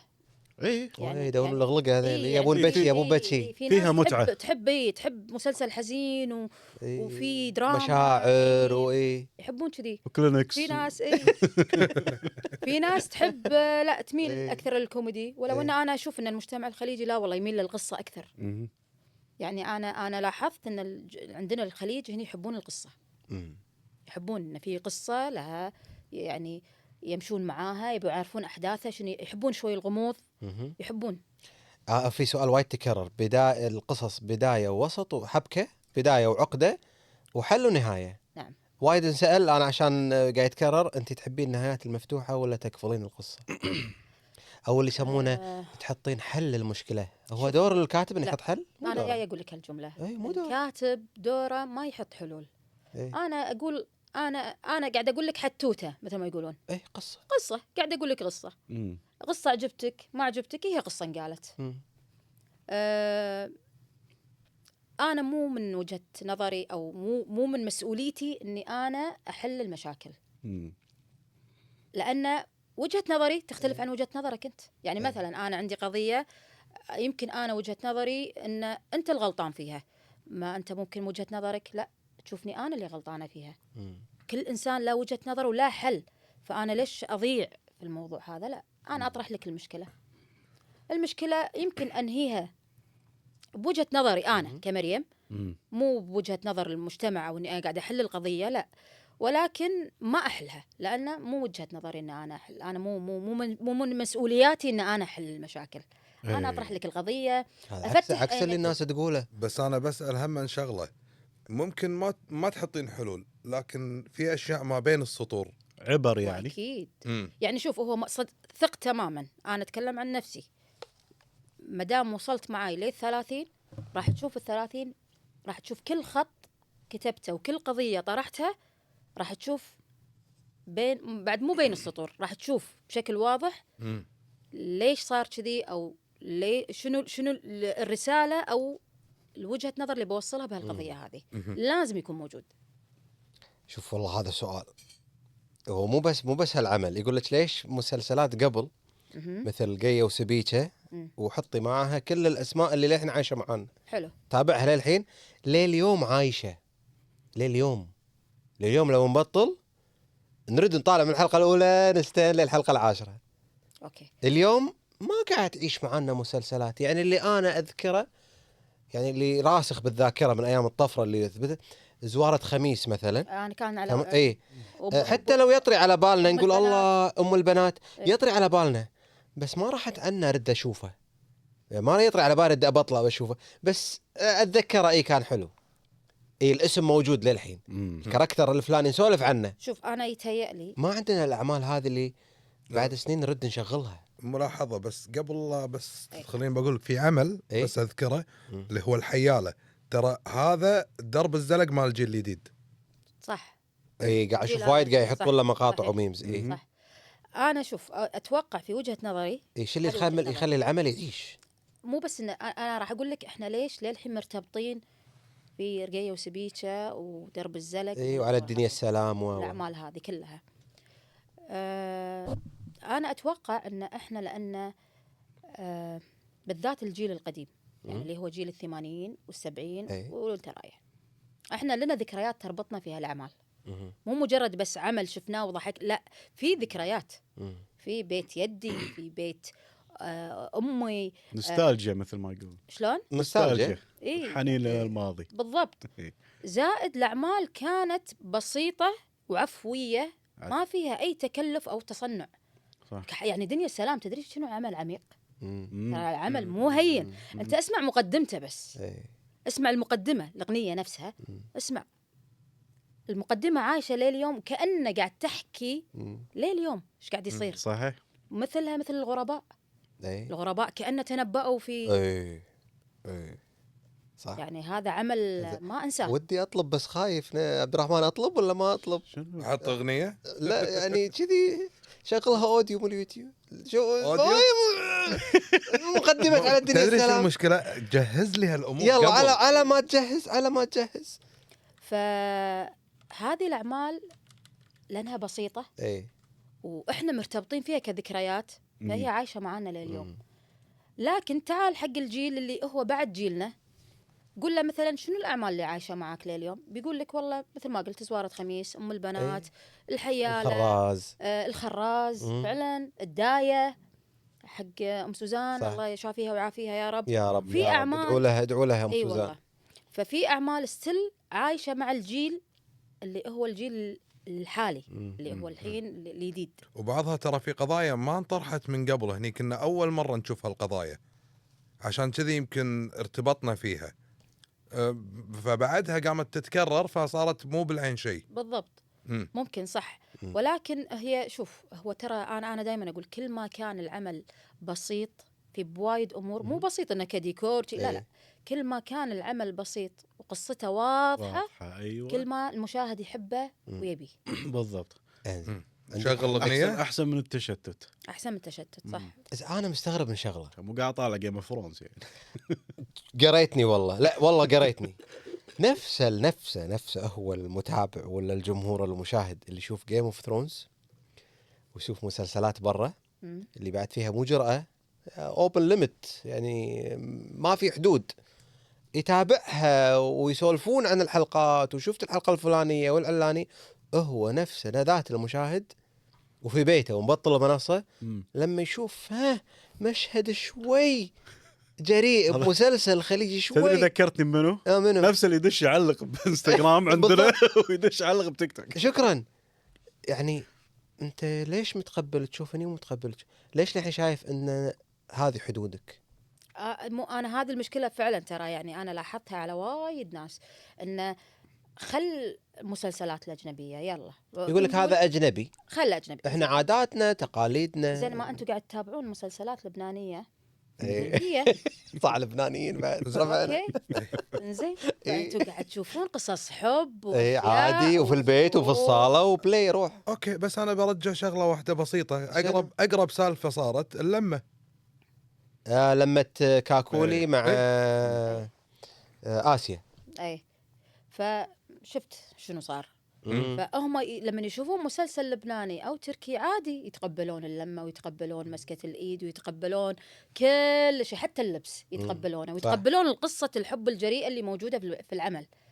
بس احنا لما نسوي كذي يقول لك لا والله ما في، او ما يتقبلونها او صعب. هو ترى ارجع واقول هو كل شيء موجود. احنا في مجتمع حاليا قصص الحب موجوده بانواعها واشكالها. في نهايات تنتهي بالزواج، في نهايات تنتهي بغير زواج، في نهايات تنتهي بشيء غير متوقع اصلا. في موجود، ولكن منو اللي بيكتب او منو اللي بيقول هني، ومنو اللي راح يتقبل ويصدق اللي راح نكتبه. اي هني الفكره. زين خليني اقول لكم شغله عن مريم لها مواقف بطوليه جباره. اي والله. يعني وقت الوهقه توكم قاعد تقولون يمكن اذا الممثل غاب ولا ما ضبط ويا الدور. مريم مو بس تكتب ترى، يعني انت لك مواقف في بعض الاعمال. اي صح. مواقف، وهذه مواقف تكون اسرار بعد. لا هذه ما بكيفي ما في اسرار، بكيفي ما يدور في اسرار. ابي يعني الوقفه اللي وقفتيها ومن هالتجربه، يعني شلون قررتي انك تسوينها مو بس تكتبين؟ ترى ما حد يدري. مريم تمثل. تلثمتي؟ لا مو تلثمت، تنقبت. لا قال لكم يا ابو زين. لا نبي القصه من الاول من البدايه وببني عليها سؤالي الجاي. شوف الله يسلمك، تنقبتي ومثلتي؟ اي والله. ليش؟ زين ليش نقاب؟ طيب انا اقول لك ليش. في سكه سفر اوكي اغلبيه الفنانين اللي كانوا معانا صعب ان تطلع لهم فيزا حق أوكي. امريكا. اوكي زين. كنا رايحين فيها امريكا سان فرانسيسكو. اوكي. فمحمد الحملي قاعدين احنا في المسرح اجتماع، فمحمد متوهق يعني ما طلعت حق الله يرحمها الفنانه امل عباس، ما اعطوها فيزا. مارتينا كانت معانا الله يذكرها بالخير، ما طلعت لها فيزا. يعني كلنا قدمنا، ولكن في وايد ناس الرفضوا ما يروحون بالضبط أمريكا. ما يروحون امريكا. زين محمد قاعد، انا الحين قاعده اذكر وهو واقف وانا قاعده على الكرسي الخشبه، كان يطالعني كان يقول لي انت مو بتين ويانا؟ قلت له ايه. كان يقول لي ايش رايك تاخذين دور مارتينا؟ قلت له شنو؟ كنتي بدال مارتينا. ايه اللي هو ابو سيف. شلون؟ والله زين. انت والله شوف هذه السالفه ترى ما حد يدري فيها، اول مره اقولها. اوكي. انا اقول له محمد ايش قاعد تقول انت؟ شلون؟ كان يقول لي ما في احسن منك، انت مؤلفه وانت حافظه النص وحافظه الدور وعارفه الكاركتر وعارفه كل شيء. قلت له محمد شلون؟ ما يصير، ما يركب، ما يرهم. لا ومنو تدقني سلف الله يرحمهم سالم مريم الله يرحمها يلا ولا وتقعد تشيشني صار ضغط. صار ضغط. شوي كان يتدخل ابو حسين شوي ولا ابو سيف مريم مسوي كابلز حلو شوي. لا يا جماعه اهدوا قعدت كان اقول له شوفوا محمد انا لو برضى ارضى بشرط. كان يقول لي شنو؟ قلت له تنقب. والله شوف من مارتينا اللي بالدور ليه كاركتر منقبه لاجنز كانت مارتينا وحاله يعني مصريه ماخذه دوي كانت. قلت له هذا اقدر صراحه محمد برستيجي ما اقدر. انا مؤلفه العمل ما يصير. كان يقول لي موافق والله واحنا واقفين كان يقول حق الله يذكرها بالخير مصممه الازياء عندنا في المسرح. كان يقول لها الحين تروحون السوق تجيبوا لها عبايه ونقاب وشيله حق الدور. هذا قبل لا تطيرون؟ قبل لا نطير باسبوع. انزين كان اقول له ها؟ كان يقول لي يلا صعدي الخشبه بروفا. لا هي ما صارت صدق مرتبكه. البروفا بنقاب ولا بدون نقاب؟ لا بدون نقاب. اوكي. مرتبكه بالكويت مره مرتين ساكته هادي انا. ومحمد خايف قاعد يقول لي مريم يعني الدور مارتينا انت تدرين شنو بطوله وابو سيف يعني. وكانوا هني الجمهور وايد حابين يعني الكابلز هذا الكابلز وايد كان محبوب. كان اقول ان شاء الله خير ان شاء الله خير. رحنا امريكا طرنا. طبعا انا حاعطيك سالفه من السوالف بالنص. الحين احنا من الكويت ترانزيت تركيا. من تركيا ناخذ طياره ثانيه على سان فرانسيسكو. فالرحله كلها تقريبا كانت كلها على بعضها يمكن 20 ساعه. لان من الكويت لتركيا 3 ساعات ونص وبعدين 16 ساعه قصه. فرحت صيدليه مالت المطار. كان اقول لهم ابي منوم. ليش؟ ابي انام ما اقدر يعني 16 ساعه طريق واحنا راح نوصل هناك متى؟ بالنهار. يعني بدايه يوم. جت لاج قوي. فحرام احرق اليوم. خذيت شريت المنوم فشافوني الجروب يعني ما شاء الله كنا كلنا يعني عبد الله خضر عبد الله الرميان الحملي جروب خطير جروب ما ابو سيف. فسبحان الله صرنا انا وابو سيف يم بعض. اوكي انزين اول ما ركبنا الطياره يوم حولنا من طياره تركيا لطياره ثانيه اساس حق سان فرانسيسكو. اوكي كلهم كانوا يوني مريم اعطينا الحبه المنوم بننام 16 ساعه. اوكي كلهم اعطيتهم. تخيل الكاس كله ام سالم على ابو حسين على الحملي الخضر كلهم خذوا مني. من اللي قاعدكم الحين؟ الحين كلهم وانا خذيت وابو سيف خذه. اخر شيء بعد ساعه لحم ولا دياي. لا حبيبي توني طاق حبه والله. الله وكيلك كلهم ناموا الا انا وابو سيف قاعدين. وابو سيف يسولف علي يسولف. تخيل 16 ساعه انا بس بودكاست بالطياره ابو سيف. 16 ساعه انا وابو سيف بس نسولف. قاموا وقعدوا ما ياثر فيها والله ولا انا اثر فيني ولا انا اقول لك انا يعني اقول لهم ابو سيف احنا ايش فينا الحين كلهم ناموا. اشخري ها ناموا صدق ناموا. الا احنا تمينا انا وياه وقرقر وحمود الحملي يذكر يقوم ويقعد يطل يقول هاي لحن يقرق على راسك. اقول له يقول يسولف عن المصنع ماله. لا هذا ما حبت منوم بعد. المره الجايه ابو سيف نشرب ريد بول. وبسبة تاخرنا 4 ساعات ما 5 ساعات. انا عندي صوره والله لو اخركم بعد. مو مسكوه بالمطار. ابو سيف ما فكرتي تكتبين مسلسل عن ابو سيف والمطار؟ انا ودي انا شوف انا مش بقول لحظه لا دي بس حسن راح اقول لك شغله. انا قايل لها ترى قلت له والله قلت له على كثر المواقف اللي قاعد تقص لنا اياها انت مالي نكتب لك مسلسل بروحك بالمطار. والله لا كلها بالمطار. احنا طيارتنا الفير كانت اذكر للحين كنا بنطير 4 الفير كلها صايدين بالمطار قاعدين. فدش ابو سيف انا من شفت الملطه اللي مسويها والبدله اللي لابسها قلت الله يستر. ابو سيف لا تزعل مني يا اخوي لا تملط وتلبس بدله ابو سيف. انا من شفت قلت لا الله يستر يعني شلون ارهابي مملط. عشان كذي مسكوا شكوا فيه. هذه صجيه شوف فيومها ارهابي مالط. المصطلح يا الربع احنا بالتيك توك. عادي ليش اوكي اوكي زين يلا اوكي. وغير لما سالته وكل الاجابات قالها غلط لا المشكله قال الاماكن وايد حساسه ابو سيف. الاماكن اللي قالها يعني، واحنا رايحين بوقت كان شوي الموضوع للحين حامي في العالم يعني. إيه. ف4 ساعات قاعدين برا ناطرين ويا الباص مال اتحاد الطلبه، ننطر ابو سيف بس احد يترجم لنا يطلعونه من داخل الحجز. عشان يطلعونه. ايه بس يومها ترى والله للامانه هو كان ملح السفره يعني صراحه. في محامي دخل الحين. اوه الشمري ابو وليد، احمد وليد احمد وليد يقول حدكم على ابو سيف. كتالوجه عندي. كتالوجه عندي. اي ابو سيف. ابو سيف يا حليله والله. إي الله والله. يذكره بالخير. الله يذكره. الحين نرجع مره ثانيه، هذا اللي صار فاصل اعلاني. اي المسرحيه. المسرحيه وصلنا امريكا امم سان فرانسيسكو، قعدنا عشان يقول محمد يلا بروفا. كانت البروفا قبل العرض. اوكي استل انا محمد حاط ايده على قلبه يقول لي مريم ايش بتسوين؟ قلت له ما ادري محمد بس خلني على الله، خلي على الله.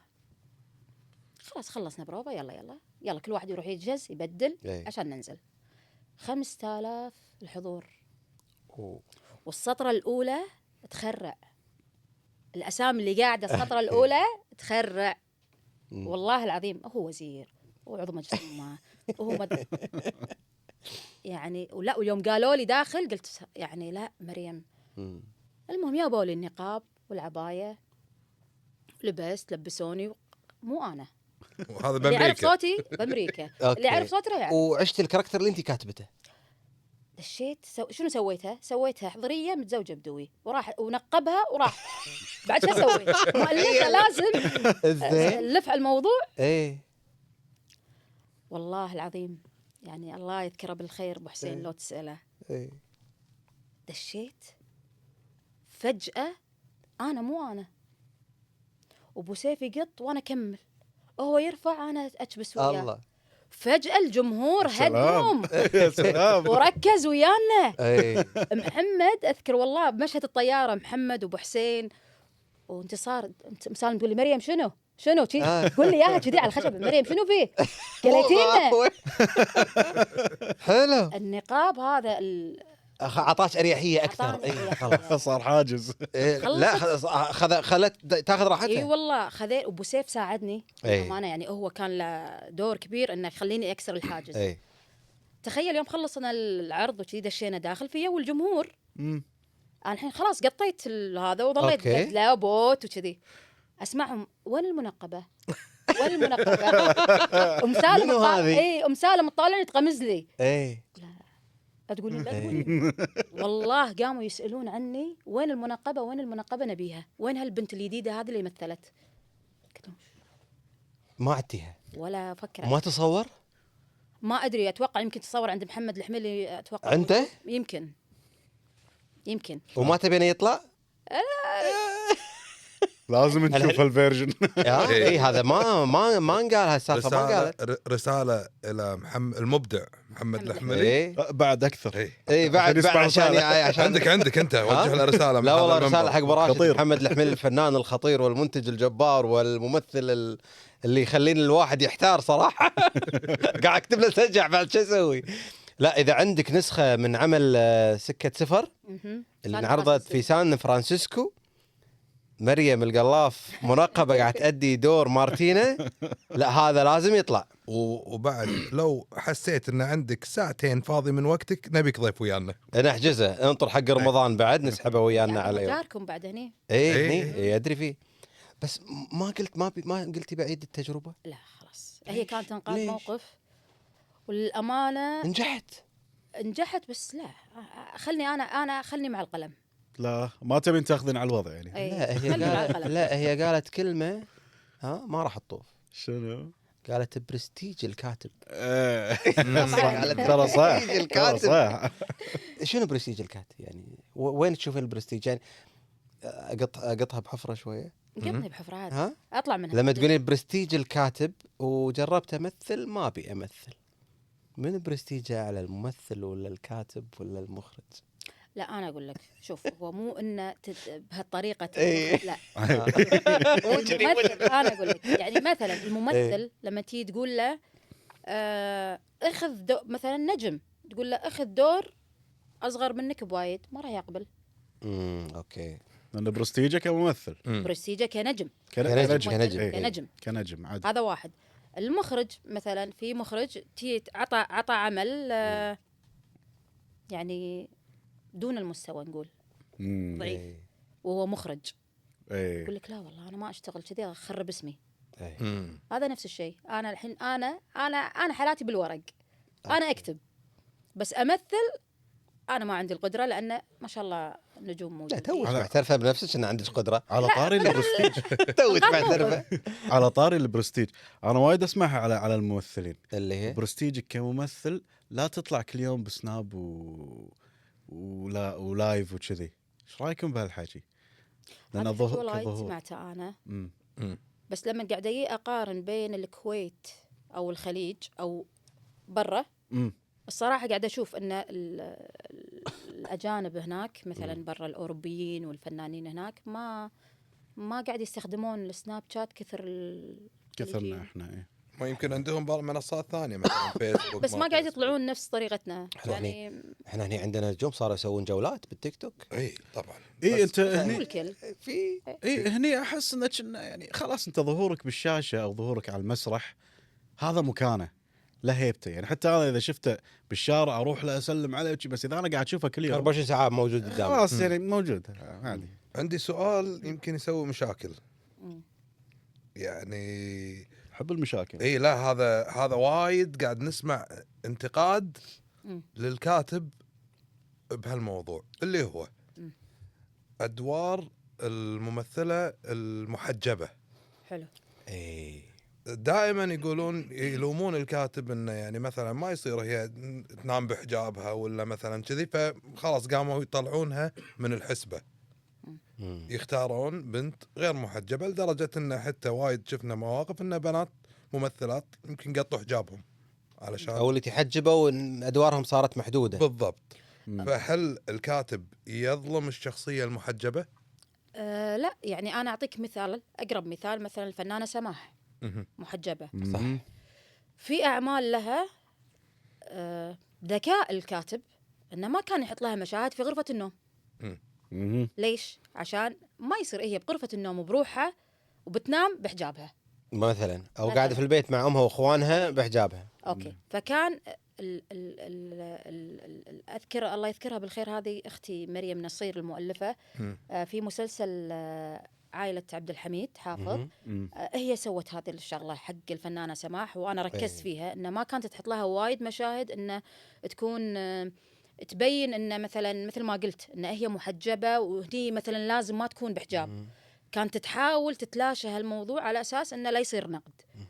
فهو هني يعتمد على ذكاء الكاتب. يعني انا لو بشتغل مع سماح انا ممكن اسوي نفس الشيء، ان انا سماح ما احط لها مشاهد صريحه ان هني بهالمكان تكون لازم بحجاب او بدون حجاب، لا احطها بالمكان الصح اللي هي عادي ما عليه. بس هل تتحاشين الممثلات المتحجبات؟ لا ما اتحاشاهم.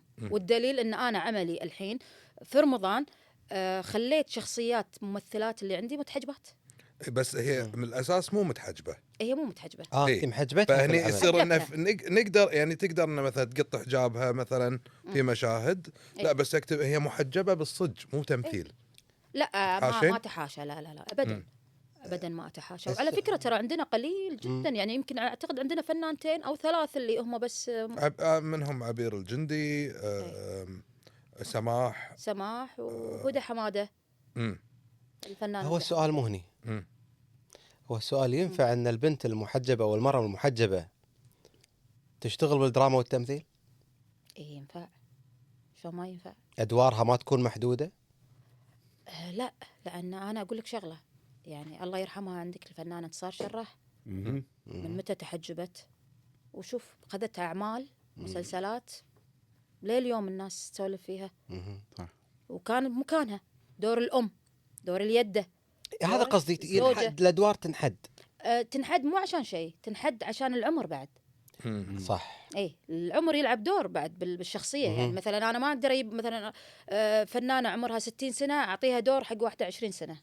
صح. ما يصير. صح. وفي هم امور مثلا يعني مثلا في ناس ما راح تتقبل منظر، مثال ان مثلا واحده محجبه تنحط بمشهد رومانسي، صح. فتصير مو راكبه صح. دراميا. صح. فهم هي يتحاشونها في مشاهد معينه او ادوار معينه. اي فهو يعني انا اشوف بالعكس اصلا، يعني ام سالم الله يرحمها وهي متحجبه قدمت اعمال جميله، اي مم. يعني اعمال للحين الناس تسولف فيها وللحين بالضبط. تشوفها. زين احنا بنسولف بدوار الحريم، ايش رايكم؟ مم. وبنسولف ساعات اذا بالدراما ولا بالكوميديا اكثر حبه وياخذون راحتهم بالاداء، بس شوي في حدود، فش يقوم يسوون؟ يعطون دور المراه حق ريال يأدي دور مراه.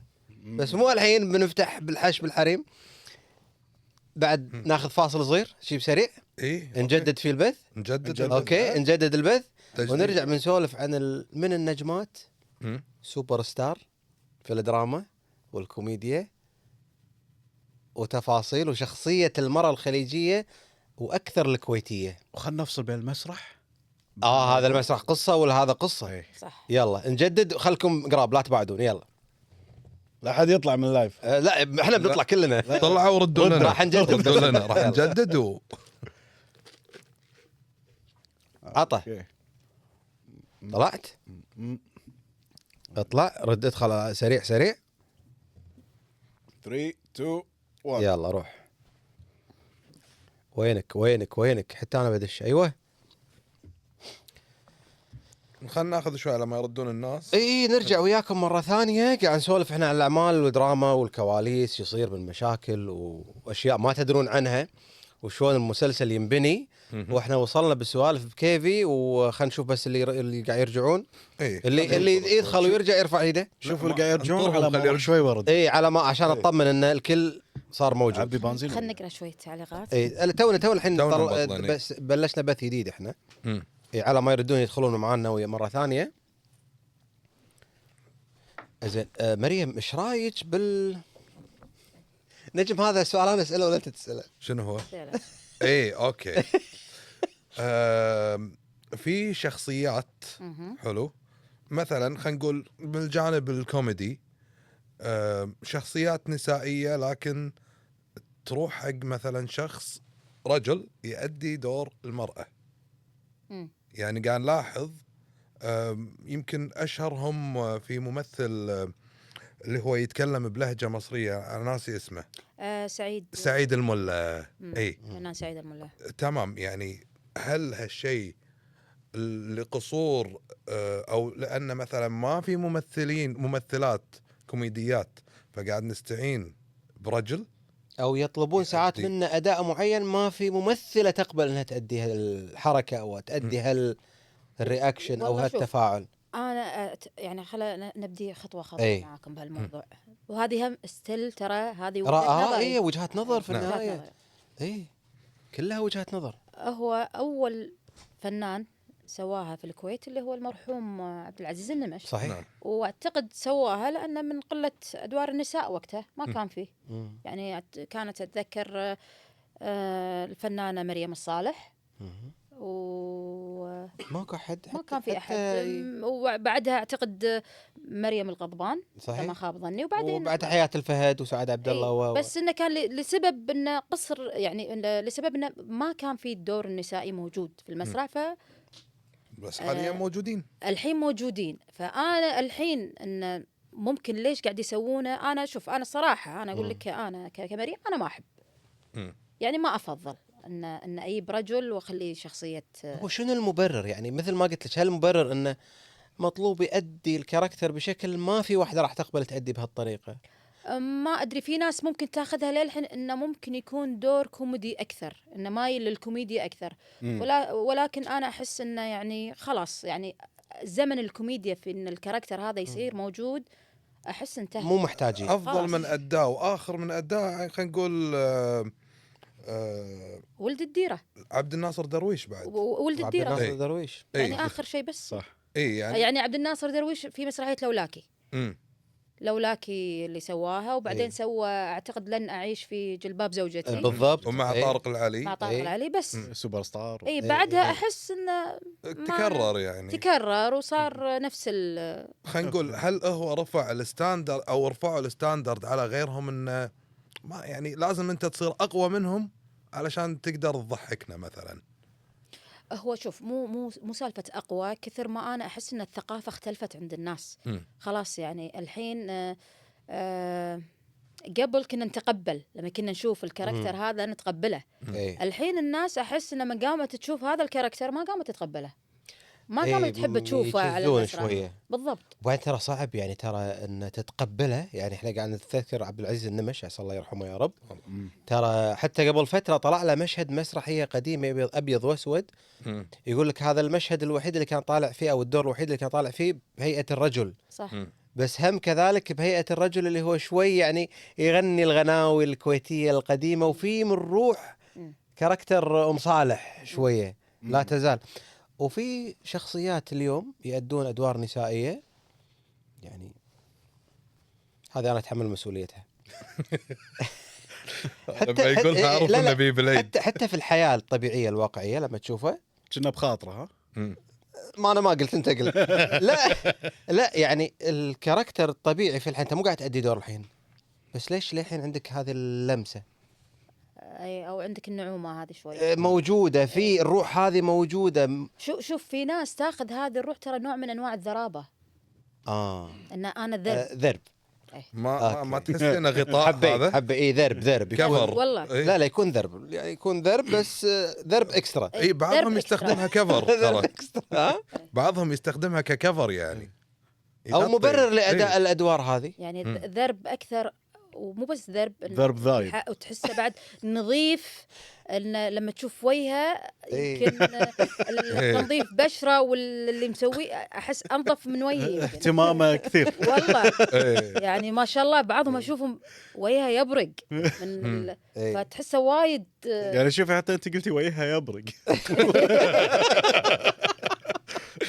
لا ترى يعني حتى ما يخالف يعني عسى الله يرحمه يا رب. ويعني احنا ما نقصد الفنانين يا جماعه عشان لا حد يشخصنا بشكل عام بشكل عام يعني ترى حتى الفنان الراحل عبد العزيز النمش يعني ترى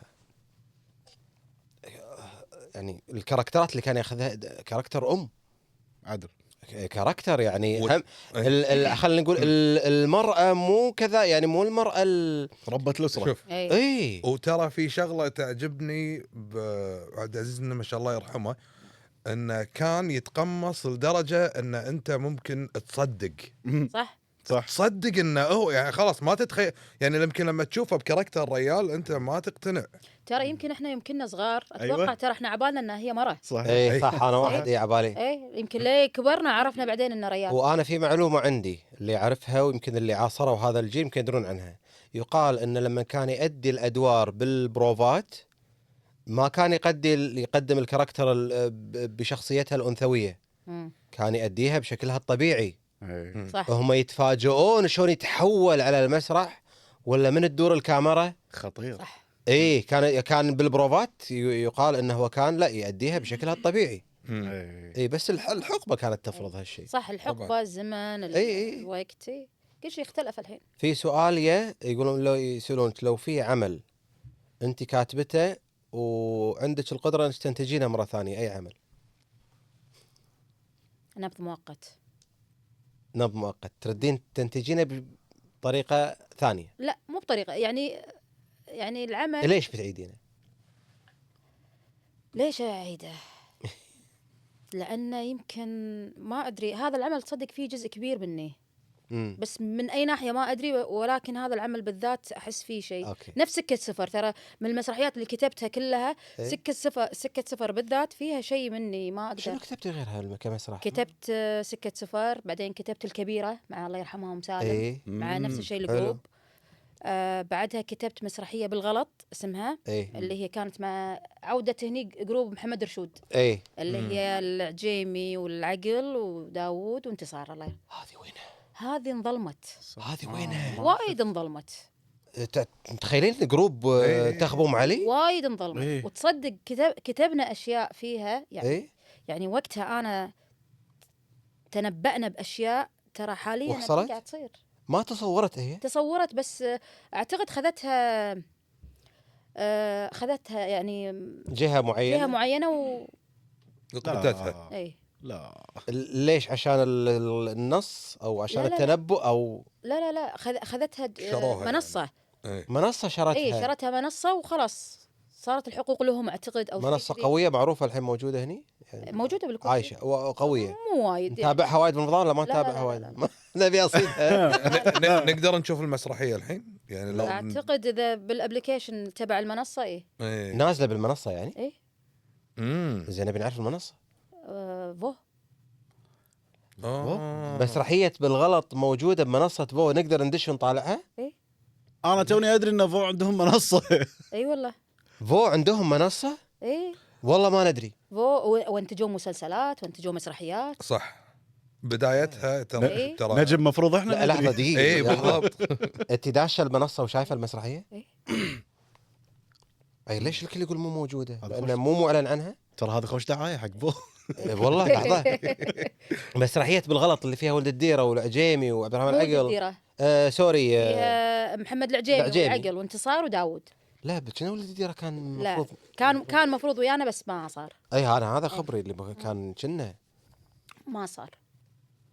اوكي فمسرحيه بالغلط. اللي بالشات في إيه. احد يدري عن منصه فو؟ قولوا لنا احد يدري؟ في احد يدري عن منصه فو؟ خاف احنا فينا شيء ما ندري عنه. لا ماكو اعلان يعني. ما في اعلان فعلا ترى، فعشان كذي هي نوعا ما يعني انا وايد ما حد أسمع يدري. ناس يبون مسرحيه بالغلط يبون يشوفونها. يبونها إيه. وايد. شوف كم لا طلع. لا ما حد يدري. لا يا جماعه خلينا نقول. انا عندي عتب على الناس يا جماعه. ليش؟ ما علي شوي خلوني اعتب. لا ما شاء الله الحضور ما شاء الله حضور. اي فقرة عتاب حضور. نجم. اي بس كلهم ساكتين شويه قاعد يعني. يسمعونك؟ لا نبي تفاعل. عيل نفسك يقاطعون وايد. خلهم يقاطعون. حلو. إيه. انا اسحب مقدمتي اللي باركت لك فيها. لا معلش. يا جماعه اللي مستمتع ويانا باللايف يكتب الرقم 1 رجاء. ايه لا خلي يحط ايموجي لا تنسى. خوش سؤال هذا سؤال. ايه هذا اذا السؤال. قضيه المسلسل مرفوضه بالكويت شلون تسوين العمل برا الكويت؟ سوينا برا الكويت. ممكن اذا المنتج عنده ممكن. انزين انت اذا العمل منع بالكويت وانت عندك استعداد تسوينه برا الكويت، ترى احيانا يكون ما تخافين يصير عليك؟ شوف انا تبي اتكلم صراحه؟ صراحه يس. انا احب الصراحه. ترى احيانا يمنعون اشياء ما وايد عاديه. ردة فعل جمهور، هو تفاعل مع ردة فعل الجمهور ترى. بس يعني ما ادري احس انه يعني هو العمل مو المفروض انه ينعرض عليهم قبل. لا هو يجاز اول يجاز نصا. اذا انت بتصور بالكويت نصا نصا لازم ينعرض على رقابه الكويت. إيه. يجيزوا لك النص على اساسه انت بعدها تقدر تطلع تصاريح تصوير تصور في كل مكان. واذا برا ما له علاقه. اذا برا يدش رقابه الدوله اللي انت رايح لها. إيه. اوكي. فالدوله هني ما لها علاقه الدوله هني ما لها علاقه. واذا انعرض على منصه برا بعد ما لها علاقه، بس اذا سووا ضجه بالسوشيال ميديا على مشهد معين او شيء ممكن ينادون الشركه يعني الجمهور ياثر بشكل الجمهور طبعا الجمهور ياثر. بس هو قاعد اقول لك يعني هو احيانا مرات يعني ممكن انت تكتب قضيه جريئه ولكن تقدمها بشكل محترم. مو شرط الجرأة. هم الناس ليش فاهمين ان الجرأة لازم شيء انا اكون يعني سوري على الكلمة اكون وقحة. ايه. انا ممكن اكتب قضية مهمة جريئة بس باحترام، اوصل لك مسج ان هالبيت صار فيه كذا ولا هالبنت صار فيها كذا بسبة كذا بس بطريقة ذربة احترم فيها المشاهد. ما اطلع الصورة بشكل اخلي المشاهد يقول اوف شنو هذا ولا ويقولوا لك بعد برمضان. شلون برمضان تعرضين؟ برا رمضان عادي. لا على في رمضان. اذا مو برمضان عادي. عرفت فاحيانا يكون الموضوع ترى يعني انا اقول لك انا مثلا يوم من الايام انطلب مني ان انا احذف مشاهد اثنين قاعدين مع بعض في المطعم. زين قاعدين بالمطعم شنو في ليش انطلب حذف المشهد؟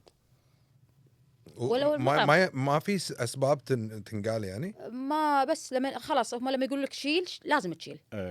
زين هل خل نقول هل في عتب انه ليش ما في يعني ما تعطونا سبب الرفض؟ هو والله شوف المفروض انه يصير في تقرير كامل انه ليش يعني ليش ينحذف هذا المشهد. ليش يعني مثلا يعني احنا مثلا صعب في مهن معينه صعب انك تتكلم، مو صعب، مستحيل تتكلم عنها.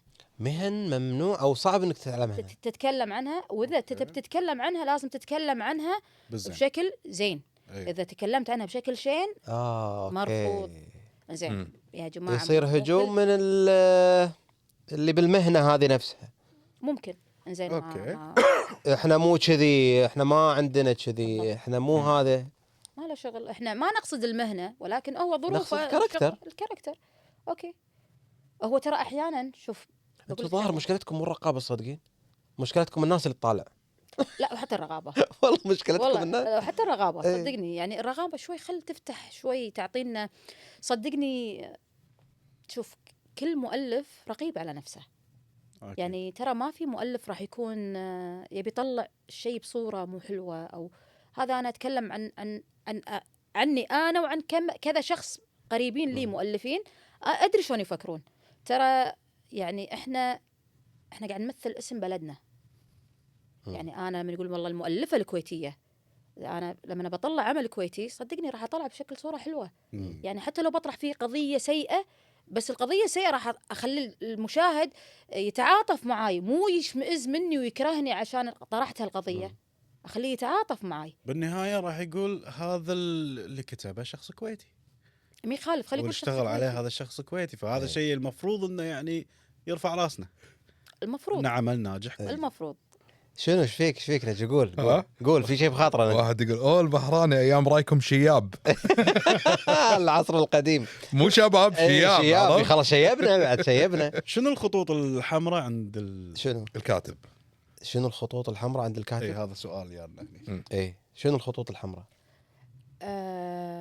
الخطوط الحمراء عندي انا عندك أنت. شخصيا مهم. ما اكتب الفاظ بذيئه. بذيئه، او حتى يعني سوري في بعض الفنانين ممكن يكون حتى اجتهاد من عنده، انت تتفاجأ بالشاشه لا هو قايل. سب.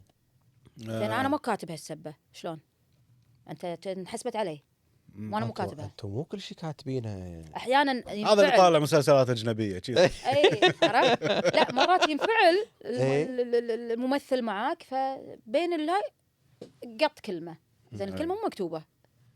عرفت. إيه. في مؤلفين انا اقول لك إيه يكتبها، أوكي. ولكن انا واحده من الناس لا والله انا وايد احب احترم المشاهد. يعني انا مو انا طالعه اقول لك قصه، انا مو طالعه اقول لك اسمع مسبات ولا اسمع حوارات سيئه ولا تشوف مشاهد سيئه. إيه. لا ترى انا اكتب ما ارد على حد. لا لا لا. إيه. وفي شغله على طاري الكتابه بعد، تستخدمين الاي اي بالكتابه الفتره الاخيره يعني؟ والله شوف انا ما استخدمته، ولكن جربت مره. إيه. سيء. شنو؟ دخلني عالم ما ادري يعني. سيء ايه مو شيء. لا. في ناس قامت تكتب في ناس قامت تكتب روايه تبيعها بعض الكتاب اي اي. ينسى إيه. ساعات الشركه تنسى ايه تشيل ايه ايه ايه فلا لا لا. روح ده ما- روح ما في استعانه يساعد بالاي اي. لا ممكن اذا ابي معلومات معينه عن شيء صح إيه. كذي. يلا. اساله. إيه. مثلا عطني معلومات عن، لان شوف هو دائما كل شخصيه لما تيجي تكتبها، يعني هذه هم نعطيها حق الجمهور نقولها، كل شخصيه قبل لا تكتبها انت تسوي سيرش عن الحاله النفسيه. يعني مثلا انا بكتب عن واحد وظيفته مثلا نقول مثلا دكتور. اوكي. حلو. اوكي حلو. انزين هذا الدكتور باليوم شنو قاعد تمر عليه حالات؟ هذا الدكتور شنو ضغوطات قاعد تمر عليه؟ وضعه في البيت شنو؟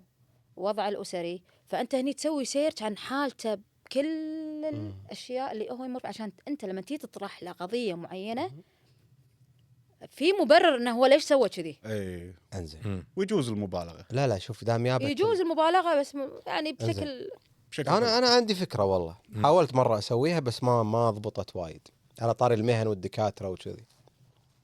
يمكن يصير نواة مشروع ما ادري.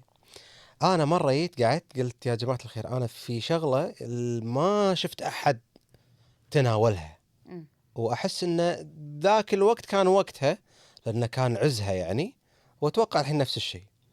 قلت لهم للحين ما شفت انا ولا عمل خلينا نقول خليجي، يمكن برا جربوا يسوونها وكانت كوميدية شوية، لا أنا أتكلم بطريقة جادة. ما حد تكلم عن مهنة الإعلامي الصحفي المقدم، سواء برامج منوعة ولا سياسية، بالقطاع الخاص وفي التلفزيونات الرسمية، هو في الواجهة. المذيع أو المقدم هو دائما في الواجهة، يقول لك هذا المذيع محسوب على الجروب الفلاني ولا محسوب على الجهة الفلانية، وصاروا مغردين وصاروا يعني ويمسكون بعض الحملات. الحين هو اللي في الواجهة، بس شلون قاعد تندار هالعملية ورا، هذه قصة وليلة. شوف ودي على يوم أشوف شلون ننقل هالصورة، شنو قاعد يصير خلف الكواليس. شوف أنا في مسلسل إيه؟ تابعته حق جينيفر أنستون أعتقد، اي شفته؟ اي اللي هي تكون هي مذيعة سياسية. إيه. عمل عميق، شكرا. ولكن أنت سو نفسه هني ترى ما حد راح يهتم، لأن أنا أقول لك شغلة. ترى يدش في وايد قضايا اجتماعية، يدش في وايد قضايا سياسية، يدش في إيه وايد بس الناس صدق ما تحب الخط هذا. مم. يعني أنا أعطيك مثال. في مثلا في مسلسل من قبل كم سنة سووه بدون ذكر أسامي، قصة ممثلة، مهم. قصة مطربة، ما إيه. نجح العمل، ولو أن الفنانة كانت اسم اللي سوته، بس العمل ما نجح. ليش؟ لأن تطرقوا حق ما وراء اي الفن، أو ما وراء. أنا ترى هذه جربتها في الكبيرة بعد. اي ترى الكبيرة أنا سويت هالموضوع، تناقشت فيه. اي أنا حسيت الجمهور ما أحبها كثر ما أحب سكة سفر. هذا الذوق العام يصير. الذوق العام أنا يعني هذه شغلة لاحظتها، اي أن الجمهور لما تيجي تقدم له أي شيء ما وراء الكاميرا ما يحبه. يبي كل يبي يشوف مع ان عجبتني وايد انا. شنو فكرتها وايد حلوه الكبيره. الكبيرة اي شرحت حاله الممثل والاشياء اللي قاعد تصير معاه بالممثل. والأشياء اللي قاعد يواجهها المخرج، التصوير، الممثلين الزواج، الثانيين. الحياة والغيره والغيرة والبيت. أنا كل هذا طرحته، بس تصدق أنا كمريم أحسيت وقتها أن الجمهور حب سكة سفر أكثر. وفي شيء الناس مو حابته في الأعمال بشكل عام، قاعد أقرأ نفس التعليق متكرر. الموسيقى في الدراما، موسيقى التصويرية هذه والله شوف للأسف موسيقى. يعني الموسيقى ترى عنصر يقول مهم. طالع مشهد بعدين نقصر، الموسيقى تحن نرد نطول. لا شوف، هي الموسيقى ترى هي أساس المشهد، ترى من بعد الحس الفنان ترى هي تصعد المشهد وهي تنزل المشهد. بس اختيار الموسيقى لما يكون صح، هذا واحد. زائد أحيانا ترى شوف، هذه أنا قاعد أعطيك أسرار ترى. اي عارف ليش قاعدين نسولف احيانا إيه. بالمونتاج المشهد طايح، المشهد يكون شنو ايش حاط مع الكلام يعني. ليش لازم شيء هذا وايد كذا. حزين؟ لأن المشهد حزين. لا تخيل مرة انت عندك مشهد جد وهذا وتلقى الصوت مثلاً- سيرك. شلون؟ لا بس هما يعني قاعد نتابع برا، يعني احنا نلاحظ هني. انا احس لما المخرج يقعد مع الموسيقي اللي بيشتغل على الموسيقات، شنو اكثر شيء يبكي عندك؟ كمان حط لي كمان، واللي لا عافيك ترى تدري ان هني. التأليف كل عمل كل مسلسل ترى يتألف له. تتألف له نوتة كاملة. بالضبط. اي بس انا فاهم واللي يعني سوري ما قاطعك لا بالخير، اللي يألف الموسيقى يقرأ العمل، يقرأ على اساس انه يشوف العمل وين رايح في الحس. فهو ترى يعتمد على اللي يألف الموسيقى. او احيانا ما يلجأ لها، مثل ما قلتي في المونتاج، شو المشهد الاداء طايح، يا اعطوه شويه موسيقى. اي اعطوه. يعني شوف انا احيي اللي سوى موسيقى شارع الأعشى. اي اعتقد هو تركي، ما ادري اعتقد تركي، بس اعتقد طاقم العمل كله خذوا الجو اوورد قبل. صراحة اسمع موسيقته مم. يا اخي، عمل الموسيقى مالته توديك عالم ثاني. يعني عندك مثلا انا في الاعمال المصرية في بعضها القديمة، مثلا انا اتكلم لك عن القديم شوي، في اعمال كان يلحن لها الموسيقار الكبير عمر خيرت. صحيح. اي وكلنا ليه اليوم عايشة الموسيقى. وكان لن لها اعيش في أثر. جلباب ابي. اتوقع الموسيقى مالته اي للحين ترن بمخي. بس اعتقد مو عمر خيرت، ما ادري لا مو والله. عمر خيرت. انا اقول لك عمر خيرت منو. عمر خيرت اعتقد حق نور الشريف كان في مسلسل هو في لزمه موسيقيه. ممكن. شنو هي كانت اي مسلسل؟ ذكرونا يا جماعه. اي والله انا شوف انا عمر خيرت اذكر سوى حق عادل امام وشريهان اي الفيلم تذكره اي يكون مريضه نفسيا. اي موسيقته خيال. انا تدري وين اللي استخفيت يعني وأعتقد وينيت. الليالي الحلميه او اي لا انا اللي ينيت لما شرحوا في مره في مقطع شرحوا النوته بدايه الموسيقى تنعزف بعدين يقول لك شوف النوته لو تلاحظ انها هي عباره عن سؤال وبعدين النوته الفلانيه اللي وراها جواب جواب. والنوته اللي وراها صح. خوف واللي وراها ابو علي وين صراع، لقيت؟ لما يصير إيه. صراع. صح. على فكره انا ولا حفله حق عمر خيرت ليل يوم اطوفها. الله ليل يوم احضر له واستمتع. يعني هذا اليوم تخيل ان انا لما اروح احضر حفله حق هذا اليوم انا ما افكر اكلم احد ولا اشوف احد كل والله شيء العظيم قفل، إيه. وتليفوني سايلنت. إيه. اروح استمتع مع موسيقته وارجع خلاص انا ما ابي اشوف احد ولا اكلم احد عقبها. يا اخي فنان صحيح. فنان يعني. بس على طاري يمكن تو الموسيقات والامور هذه شلون إيه؟ تتركب والجواب والامور هذه. في اغنيه بدخل على موضوع شوي موسيقي. اي فيها نفس هالقصه. اغنيه كاظم الساهر مع اسماء المنور محكمه. يا جماعه راح تسمعون متى يروح كذي يروح شرقي لما يصير الموضوع فيه فرايحي. فرايح قاعد يرد يراضيها يكسر. وكذا وهذا بعدين مشكله موسيقتها تصير تخرع. انصح اللي سمعها بس كذي ينطرب، لا ركز بالموسيقى اي راح تشوف اشياء قصه. اي ترى شوف هو هذا الفرق بين اللحن القديم والكلمات القديمه. يعني مثلا انا من محبين كتابات الكاتب عبد اللطيف البناي الله وبدر بورسلي. اي يعني لما كان يكتب لك اغنيه ما يقعد يسولفون ما يكتبون يسولف قصه إيه، يعني يقول لك يسولف. يعني مثلا اغنيه غيب وانا غيب حق عبد الكريم مم. اسمعها شنو سالفه سالفه صحيح. إيه، بعد- سالفه قاعد تنقال. الشهيد المرحوم عسى الله يرحمه فايق عبد الجليل بعد فايق عبد نفس الجليل فعلا عنده اوبريتات واعمال كتبها. يعني فايق اعتقد اذا ما خاب ظني كتب الواوي بنات الشاوي اذا ما كنت غلطانه اعتقد ولا لا مو متاكدين مو منها. متأكد. لا مو الواوي. انا اللي اعرفه عندك بعد اغاني عبادي الجوهر لا لا هو نساي كتب اوبريتات بعد ترى. اوبريتات إيه. صحيح كتب بس ما اذكر شنو بعد الزواج او قبل الزواج كتب. اي كتب، صح إيه. اي اي اي قبل الزواج اي يقولون شهر صح العسل كتبها. قبل الزواج شهر اي العسل. قاعد ياكدون اي صح صح؟ صح صح اي واعتقد والله يا ريت يتاكدوا لي من هالمعلومه اللي هي الواوي بنات الشاوي اذا ما خاب ظني. قاعد يقولون اي صح اي كتبها. صح يقول كاتبها الحمد اي لله. اي صح يعني- وفي سؤالك صحاهم قامت الناس إي. صح صح عنده بعد هم على طاري القصه وشلون كذي. اغنيه مع محمد عبدو يتكلم عن قصه يعني الناس يعني اندمجت فيها لدرجه انه قاموا يقولون قصتها كامله. اللي هي ماني ذاكر اسمها يا كله جماعه. يقول كله يقول نص لا معلومة. والله لا ما اسم... برواز لا يعني عندك اغنيه البرواز حق محمد عبده هذه من الاغاني اللي كانت إيه. قصه الحين قصه اي يتاكد شوف منها. اي تاكد شوف كله يقول هذا مع تحمل تعلقنا زين انا فتحت موضوع بس ما ردينا بطلنا مره إيه. ثانيه لازم نرجع له. شنو